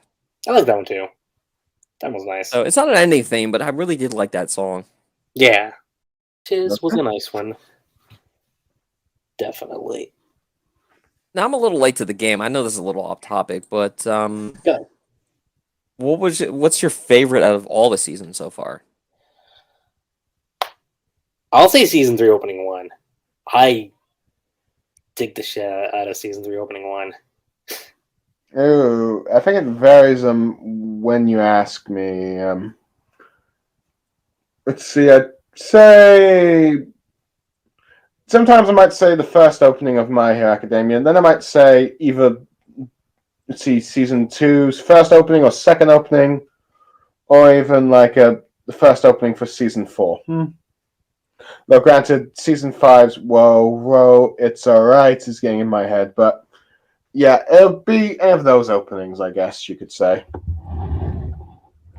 But are you referring to like just the seasons in general, James? Seasons in general. Okay. Yeah. I think season 2 and season 3 are probably my favorite. I did like season 2's peace sign opening. That is a good one. I really did like that one, especially the opening where you see Deku looking up at All Might as he's just flying past the building like that. Yeah, that was really nice. I really like that one. But so far, season 2 and season 5's second opening was actually pretty good. That's the 2 I like the most. I don't know which one I like better. I gotta have to listen to season 5 a little bit more. We are fighting. Okay,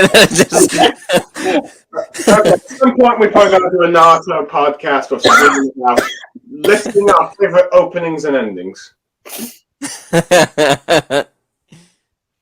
I feel like Silhouette's going to be included in that list somewhere. I'm going to say that. I do want to do a video of like the top 10 opening themes of anime, though, eventually in the future. That would be fun. So Fair enough. that's something I want to do in the future down the road. Because we all know One Punch Man is the best of all, season 1. Fair enough. So, what do you do if one of us puts that in last place? I think he's gonna kill you. First and foremost. But no, he doesn't have to worry about that because I definitely say that's a top 10. I recommend praying to your impudent god. To be fair, that's probably not going to happen because that opening is probably in my top 10.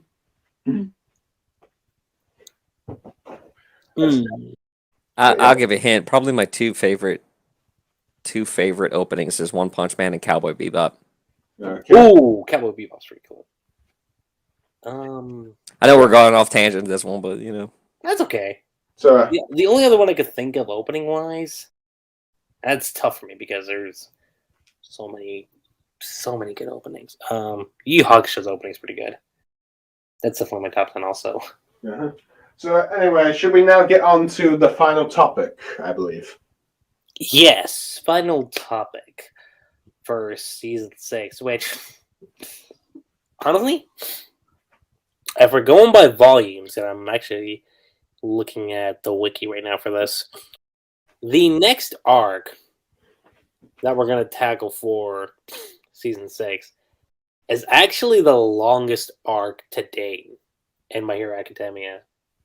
So, if we're to play a game, not a game of chess, I can't make that comparison.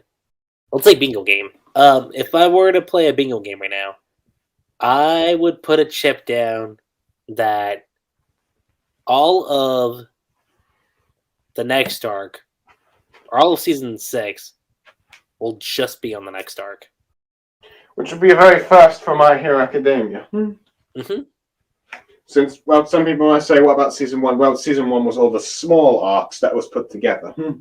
Yeah, I mean, I know some people are gonna be like, well, how can you do one arc for an entire season? I mean, look at Sword Art Online, season 3. Not to mention, had its. Hold on, wait, let me finish. don't forget the big 3 as well. Well, I know, but here's the thing: all of Sword Art Online season 3, that was all one arc. So it's not impossible to say that you can have one arc encompass an entire season. I mean, the big 3 did it quite a lot often. I mean, the Fullbring arc was like, and the Substitute Soul Reaper arc, for example, they were like in the manga pretty long arcs, at least in terms of manga content wise, a couple of volumes, but they were like 20 or 26 episodes of a season's worth. And there are even some episodes of Naruto, Shippuden and Naruto, where they pretty much had, an entire season, an entire season of 26 episodes or even 13 episodes being one arc kind of thing as well. And One Piece could be like, a particular current pacing, like an entire anime series, or entire anime short series for like a season arc and all that stuff, like Fishman Island. Mm-hmm. So yeah. Bleach is a good comparison because the Substitute Soul Reaper arc did encompass the whole season. So, and the Fullbring arc. Yeah. And I think even, you had Naruto arcs as well do that as well. Yeah. The only thing I'm curious about is like how they're going to pace it, because I could possibly see them, because I'm pretty certain they're going to try and do all of the chapters into this one arc. No, there is one place where I can see them doing,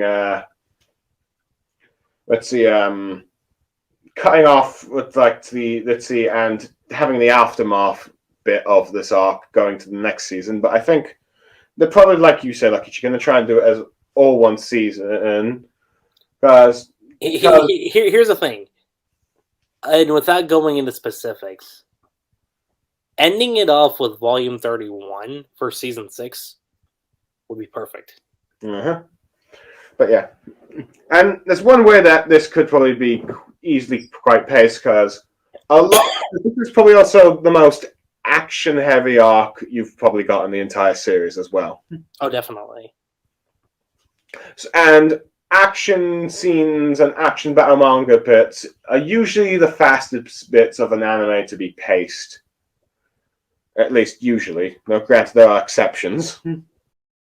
So I assume that, let's see, the fighting bit, most of the fights will probably be condensed a bit more in like the episodes, while the more dramatic stuff will probably be the more normally paced episodes for season 6. That's what I think it depends. Yeah, I'll say this. I think it really depends on how they adapt it. That's the big thing. Yeah. Granted, I assume that because what we're dealing with, if we're looking at the content of the arc, it is a 6-volume arc. Technically, well, be five volumes technically, but it is a 5-volume arc. Yeah. So, yeah, I can't really. But yeah, so the only thing that I'm just curious about is that they're going to try and do one of their standard filler episodes of either clip showing or like a tie into whatever movie's coming out. But let's see, because that would probably ruin the pacing a bit, probably for this. If you're going to try and do every chapter in this arc and stuff. Granted, there's been a few episodes that I would expect season 6 happen, season 5, particularly the Ayazawa episode. That was stuff I expected for season 6, but yeah. Because the anime has now split like stuff from like since season 3, having episodes you expect in the next season to be in the season before. So there's that. I think logically it makes sense to try and make everything and like the entire arc, this entire season, and all that stuff. Mm-hmm. The only other thing I'm just curious about to see is now that they've sort of introduced, Ayazawa's friend, I wonder if that means they could perhaps maybe consider trying to adapt the My Hero Academia Vigilantes manga series. I'm still waiting. Which, for those who anime watchers do not know, it is a prequel manga series to the main series. It's been going on every 2 weeks. Essentially, I'll just go ahead and say this: it dealing with an aspect in My Hero Academia that the main series hasn't tackled, which is the whole vigilantes aspect, which I think is pretty fascinating. Yeah, it's a bi-weekly series in a similar manner to Fairy Tail 100 Year Quest. Mm-hmm. It's sort of, a pacing that's not often seen in manga, really, but probably should be taken into more consideration. But what about you, James? Because I know you've been pretty quiet about this. How do you think they're gonna tackle season 6? All I know is stuff is about to get real. Yeah. I thought My Hero was dark before. It's gonna get darker. Mm-hmm. Not Attack on Titan dark, but still pretty dark. In many ways, this is the bit of the arc. This is the arc that lives up to the name Rise of the Villains Saga. Mm-hmm. Yeah. Because Blue Star knows for a while. That was the one thing I was critical about for this entire saga. I was like, where is this? I will say, you know how they have been using the anime right now by going season 1, part 1, season 1, part 2. Mm-hmm. Like, to me, I thought that was kind of stupid to do that. This season 6 would be the one time I would think, yeah, take your time with it. Make a part 1, part 2, and part 3. Yeah. Really, really dive into this one. Don't half-ass this, because if you're going to half-ass this season, I think you're going to miss out on a lot. Yeah. And I think you're going to miss out on a lot of important stuff. Yeah, and that's the one thing I know that was one of the big criticisms of the Metal Liberation arc for the anime is that, like, and here's the thing, because I'm looking at that story arc right now. That story arc, if we're looking at it, was 23 chapters, and you condensed it down to 6 episodes. I think you could have used an extra 2-3 episodes just to flesh out the stuff that you saw in the manga. But yeah, I do think that's important to note, because if you cut corners in season 6, especially for this arc in particular, I'll say this: no one's coming out alive from Studio Bones. Y'all No. messing up. You definitely will enrage manga readers. Uh-huh. you You done goofed. Yeah. So don't mess it up. Take your time with it. Mm-hmm. I think we're willing to wait for this one. Oh yeah, for sure. And please don't mess this up. I know, right? And I mean this for the anime group, but even the mangaka at this point, don't mess this up. You got something really good going, something that My Hero is succeeding in that Naruto failed at. Mm-hmm. And I admit, I'm very cynical about it, and I have no hope for this series, but please prove me wrong. Please end this on a really, really good note. Because this series deserves that. That's all we're asking for. I mean, for anime only, I'll say this. We are currently on the final act of the story, so that's where I get worried. Yeah.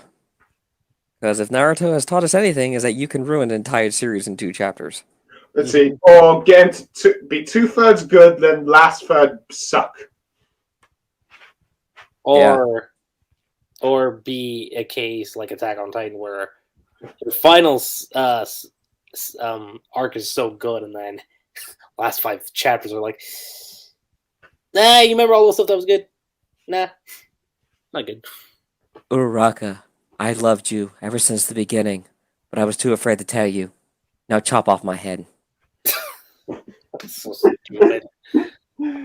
Ooh, let's see. And then marry the one guy that you had no connection with, but you're gonna have grandkids with anyway. Let's see. Oh, I'm curious to see how you tackle this, Lucky Chief, for season 4 Attack on Titan. How about we not and say we did? I mean, technically, I already told Blue this. Season 3 is where I think it should have ended, but for Attack on Titan, but that's my 2 cents on that topic. It's a season, not a seasoning. You don't want to overspice the pot, now do you? I'm just really interested where they do with season 6 because we're at a really important point, and they could either make or break it at this point. They could. I'm willing to let everything else go in the series so far. All the boring parts that might have happened, all the tropes, everything that you could think of, all the horrible cliches that you could think of. I'm willing to overlook all of it.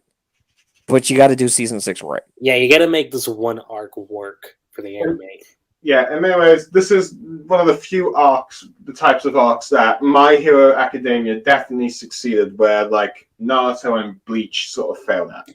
I mean, look, I'm pretty sure none of us want to see the Looney Tunes animation. I'm pretty sure no one wants to see that. And what do you mean, Lucky Chi? That was all done on purpose. Yeah, please don't blow your entire budget to make sure that we can see Bakugo's nose hair. That's all I'm saying. It's like, oh yeah, my pain is greater than yours. Okay. Well, luckily, from what we've seen, Studio Bones does not have any favoritism. Well, okay. Here's the thing. They did give us Full Metal Alchemist Brotherhood, so I am willing to trust them with season 6. More acceptable on that, based on how they handled Brotherhood. That's the one thing that gives me hope is that Bones is not Pierrot. Mm-hmm. Pierrot, but stupid clown studio that doesn't know how to do an anime. Yeah. Let's see. Studio filler. That's what I'll call it. Studio filler. It's like, what do we have to do to make sure that the Studio Period loses the rights to Naruto and Bleach? I'll say this: the team for life, come in with your fillers, please. I'll say this: the team behind Naruto and Period, they can go. The team behind Bleach and Yu Yu Hakusho, y'all can stay. Yeah, y'all can stay. Or actually move to a better studio. I would not be surprised if those studios that did Bleach and Yu Yu Hakusho were the Narasaka strippers. I know, right?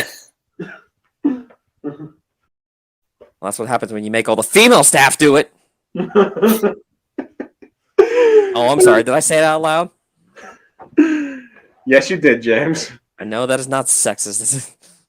All the female staff love soccer on studio filler. I wonder if they're also the ones that worked most on the Naruto movies, given the fact that the Naruto movies, you had the most soccer action. in terms of fighting. Naruto the Last. Only a man could write that piece of shit. Hey, now. Well, you've seen what Hiro Mashima could do, so it's not like everyone has. Okay, but yeah, perhaps we should probably move off topic before James calls. Okay. Twitter. Since we brought up Studio Parrot, I'll say this, and I already told Blue this. The only way I accept Parrot taking Bleach for the final arc, gotta be that same team. It's my only rule. If y'all don't have the same team, Yeah. My Hero has brought me faith back into the shonen trope, shonen genre again. Please don't screw this up. which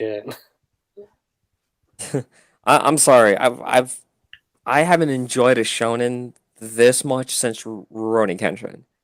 So My Hero, you are on a good path. Please don't screw this up. Please don't screw. And please, for the love of God, do not do a Next Generation. We don't need that. We don't need Beku. Beckett. Midoriya. Young Midoriya, eat this. Of like, if you're gonna do a Next Generation, at least wait at least 5 or 10 years before doing it. Don't even do that. Just think this is the end. We don't need a new generation. Leave that to the fan fictioners. Hold on. I've got a bold idea for Next Generations. No. You don't focus on anybody from the previous gen. You just focus on a completely new character. That's it. I'll take a prequel. We already have a prequel. Technically, we already have that. I'll take a prequel of a prequel. Oh, you mean like in All for One org? Actually, that'd be cool. I would love to see a My Hero, the All for One legacy.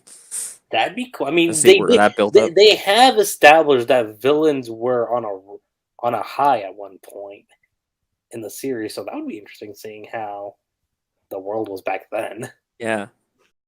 Like watching Knights of the Old Republic, where you see all these Sith fight a whole bunch of Jedi. Yeah, I want to see that.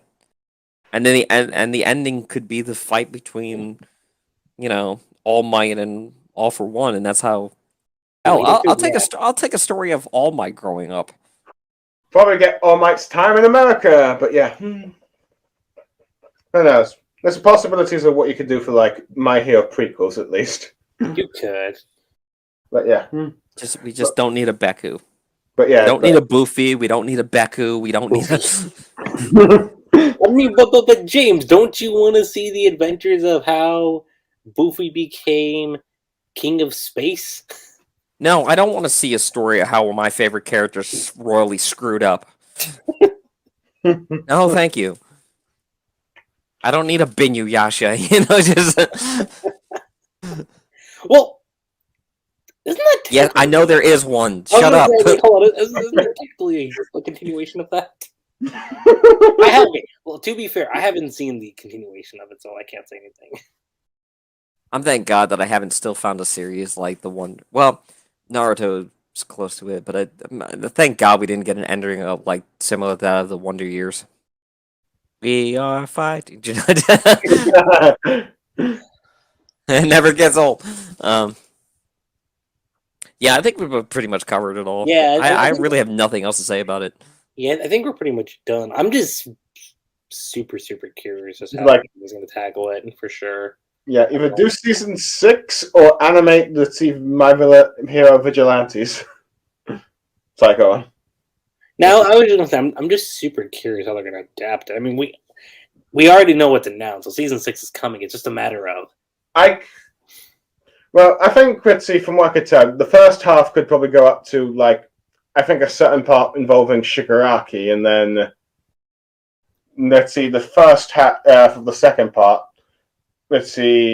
So, up to volume 28? I could see that.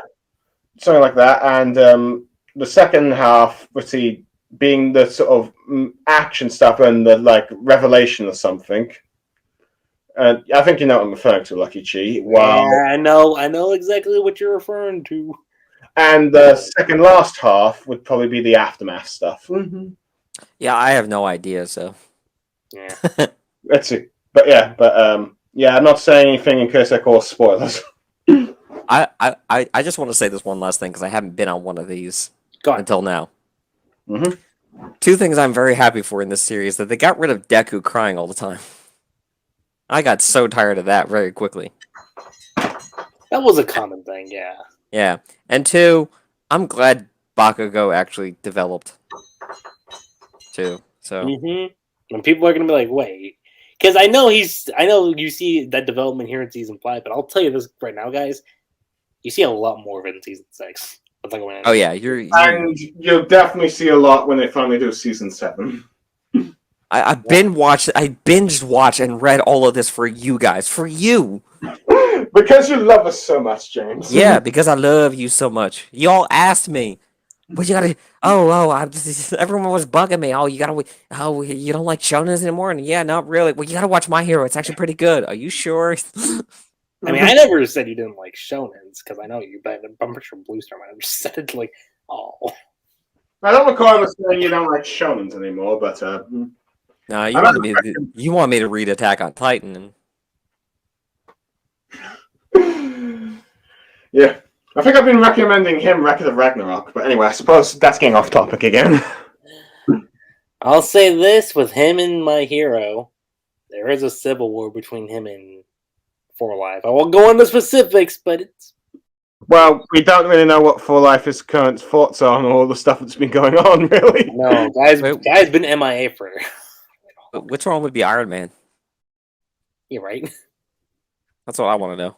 Because whoever Iron Man's on, that's the side I don't want to be on. We need to be contained, guys. We need restrictions. You're the one that has the... You know what? Never mind. Let's make Blue the Iron Man here. Hi! I'm more of a Captain America. To be fair, I'm more Team Tony, but I can get both sides. Actually, you seem more like a Peggy Carter. That ended lucky Chi on me. You. Yeah, Captain England. This is so hurtful. But no, our superheroes are more spies, detectives, and all that stuff, and wizards. They're joking. You're a hero, Deku. I'm a what? You're a hero. I don't know what that means, bro. Hero. Oh my god. To make a quote in foreshadowing for Deku, I was wrong about you. The whole world was wrong about you. So what else is new? In other news, water's wet. Grass grows, birds fly, sun shines, and people underestimate Deku. Right? I will say it makes me laugh every single time. Midoriya, do you remember what I told you when we first met? Eat this! No, that's not what I meant. Love that scene. But I suppose you should probably now wrap this up, Lucky Chi. Yeah. If y'all are still listening in to all this, just want to know we love you guys. I really love you guys. For staying in tune. And manga readers out there, whatever y'all do in the comments, please don't spoil the anime onlys. Please. Just don't. Deku kills All Might. All for one kills Dumbledore. There's a spoiler right there. Uh-huh. I've got a spoiler. Deku wants to bring ruin to the world and slaughter every last one of those animals.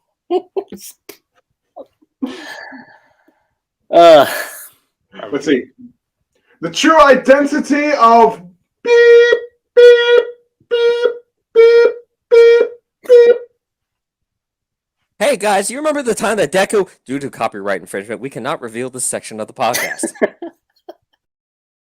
I will say this. I'm going to end on this one. I am going to end on this one. For Life, you're wrong. Oh. I'm sorry. You are wrong about One for All. Oh, No, I don't care if you didn't see it coming. I saw it coming. I saw it coming. I knew it from a... It's kind of in the name, one for all. to quote All Might. He Eat was this. here. Well, we know that the next time For Life's on a My Hero podcast, we know who he's going to be arguing with for a change. And all I'm gonna say was James was here. And so was Blue Star. The cursed one. Yes. Hey! I would like to go, even if I don't join the next one, I would like to go on the last one of these for My Hero. If you all want to have me. I mean, depending on, and this is going to be for all you manga readers out there watching this, depending on when this current arc ends, because we're getting close to it, could probably soon. Probably. We'll figure it out. Heck, I think we'll be in a new arc, but yeah. I have my predictions. Let's see if they come true. We'll see. For Life, you're just wrong. I'm sorry, you're just wrong. Oh boy. He knows what I'm talking about. I'm pretty sure he's listening in on this. I'm pretty sure. So, should I go? I'm BlueStarSaber. You just hear him on the thing. You mother. You know? I'm James S Cassidy. And I'm Lucky Chi. And we'll catch you guys next time. Plus Ultra. Yay!